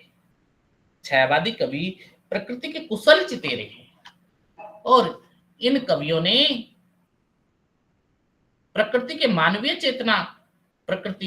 मानवीय चेतना का आरोप करते हुए उसे हंसते रोते हुए दिखाया है। तो यहाँ वायु की ठंडी सांस बनने पर आकाश को रोते हुए भी कई बार दिखाया गया। अचिरता देख जगत की आप, शून्य भरता है समीर निश्वास, डालता पातों पर चुपचाप, ओस के आंसू नीला आकाश। तो पंत जी ने जो प्रकृति को ही अपनी काव्य प्रेरणा माना है और वे प्रकृति सौंदर्य को नारी सौंदर्य पर वरीयता देते हैं। तो मोह नामक कविता में वे स्पष्ट रूप से स्वीकार करते हैं कि नारी सौंदर्य में आकर्षण होता है, पर वो इतना नहीं कि प्रकृति सौंदर्य की उपेक्षा कर सके। छोड़ द्रुमों की मृदु छाया, तोड़ प्रकृति से भी माया, बाले तेरे बाल जाल में कैसे उलझा दूं लोचन, भूल अभी से इस जग को। पंत जी प्रकृति के सुकुमार कवि कहे जाते हैं और प्राकृतिक सुषमा का चित्रण उन्होंने प्रकृति को आलंबन बनाकर अपनी अनेक कविताओं में किया है। वस्तुतः आलंबन रूप से प्रकृति निरूपण छायावादी प्रकृति चित्रण की जो है प्रमुख विशेषता मानी जा सकती है और पंत जी बादल कविता में भी जो है आलंबन रूप से प्रकृति रूप का चित्रण किया है। दुख और वेदना भी अगर हम देखते हैं तो छायावादी कवि में देखने को मिलता है। छायावादी काव्य में दुख और वेदना भाव की अभिव्यक्ति हुई है। महादेवी तो वेदना की ही कवियत्री है। उन्होंने अपने वेदना विह्वल हृदय की तुलना मेघखंड से करती है कि मैं नीर भरी दुख की बदली, विस्तृत नभ का न कोई होना मेरा न कभी अपना होना। तो परिचय इतना, इतिहास यही, उमड़ी कल थी मिट आज चली में। तो महादेवी वर्मा के गद्य पद्य में जो दुख है वो करुणा के भाव दिखाई देते हैं। प्रसाद जी के आंसू काव्य में वेदना की कहानी है, उन्होंने अपनी पीड़ा को ही काव्य में व्यक्त किया। और पंत जी के परिवर्तन कविता में भी ये स्वीकार किया गया है कि संसार में सुख की अपेक्षा दुख अधिक है और यहाँ शांति जीवन पर्याप्त नहीं हो सकता, संसार में हमें शांति नहीं मिल सकती, सुख के ऊपर जो है हमेशा दुख मंडराते रहता है। क्योंकि बादल राग में भी कविता कहता है, कवि कहते हैं निराला जी कि अस्थिर सुख पर दुख की छाया, जिंदगी में सबके दुख है, सुख किसी की जिंदगी में नहीं है, सुख तो थोड़ी देर के लिए आता है और फिर चला जाता है। तो राष्ट्र प्रेम की भी अभिव्यक्ति जो है छायावादी काव्य में देखने को मिलती है। तो छायावादी काव्य में राष्ट्रीयता के स्वर भी मुखरित हुए हैं। प्रसाद जी ने अपने नाटकों में जो गीत योजना की है उसमें राष्ट्रीय भावना की सुंदर अभिव्यक्ति हुई है। उन्होंने भारत के अतीब गौरव के चित्र अंकित करते हुए देश की महिमा का बखान किया है। माखनलाल चतुर्वेदी के गीत जो है पुष्प की अभिलेषा, वह भी कविता जो है राष्ट्रीयता की भावना से है दिखाया गया है। छायावादी और प्रमुख कवि जिस तरह से हम कहते हैं कि पंत प्रसाद निराला एवं महादेव वर्मा की गणना तो होती है, शुक्ल जी ने मुकुटधर पांडे को छायावाद का जनक माना है और छायावादी कवियों ने इनकी रचनाओं का विवरण जो है कई तरह से देखने को मिलता है। तो हम देखते हैं कि किस तरह से छायावाद में विभिन्न विशेषताएं थी। तो छायावाद मूलतः केंद्रित मूल्य केंद्रित काव्य माना जाता है और इसका केंद्रीय मूल्य स्वातंत्र्य है। मुक्ति की कामना इस युग के कवियों में व्यापक स्तर रूप से अनेक रूपों में व्यक्त हुई है। तो छंदों का भी प्रयोग इस युग के कवियों का एक महत्वपूर्ण योगदान है। तो द्विवेदी युगिन अनेक विकल्पों के बीच से अपनी प्रगति रचना के अनुरूप जो है मुक्त छंद का प्रवर्तन इस युग में हुआ। छायावाद युग में निराला ने जो मुक्त छंद का प्रवर्तन कर दिखा दिया और इस युग में एक कविता के विकास में एक नया विशिष्ट योगदान बनाया। तो इस युग से संबंधित जो प्रश्न आते हैं वो है छायावाद के प्रवर्तन पर जो है टिप्पणी आ सकती है। छायावाद जो है स्थूल के प्रति सूक्ष्म का विद्रोह, इस कथन की चर्चा कीजिए। छायावादी काव्य की विभिन्न प्रवृत्तियों के बारे में चर्चा कीजिए। इस तरह से प्रश्न आ सकते हैं और आपको इसकी जो है परीक्षा में चर्चा करनी होगी। तो आज की जो कक्षा है आज यहीं समाप्त होती है और अगर इससे संबंधित कुछ डाउट है, कुछ प्रश्न है तो आप कर सकते हैं। फिर जो है कल तो कक्षा नहीं है, अगली कक्षा का शेड्यूल जो है कल परसों, कल शिक्षक दिवस की छुट्टी है, परसों शनिवार की छुट्टी है, उसके अगले दिन संडे की छुट्टी है। अगली क्लास जो है 8 तारीख को होगी, ठीक है। 8 तारीख सोमवार को 6 बजे से 8 बजे तक जो है आप समय अनुसार जो है लिंक से जुड़ जाना और कुछ भी अगर आपको डाउट हो तो जहाँ तक हो सके मैं आपका डाउट क्लियर करने की चेष्टा करूँगा। आप प्रश्न लेकर आइए। तो आज की क्लास इतना ही है। अपने मित्रों से, अपने स्टूडेंट लोगों से कह दीजिए कि क्लास में वो लोग उपस्थित हों और अपना रोल नंबर कमेंट बॉक्स में डाल दें। ठीक है, आज इतना ही। आज की क्लास यहीं समाप्त करते हैं। आज स्टूडेंट्स कम आए हैं, क्या बात है?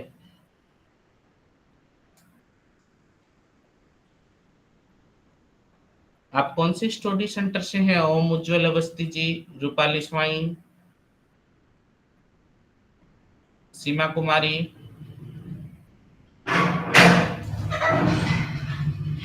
सर रांची से। हाँ रांची से। ओहो, चलो बहुत अच्छी बात है, आप उड़ीसा के बाहर से ही है। तो जो भी डाउट होगा मुझे पूछिएगा, ठीक है। जो पढ़ा रहा हूँ समझ में आ रहा है तो ठीक है, तो फिर रखता हूँ। हाँ।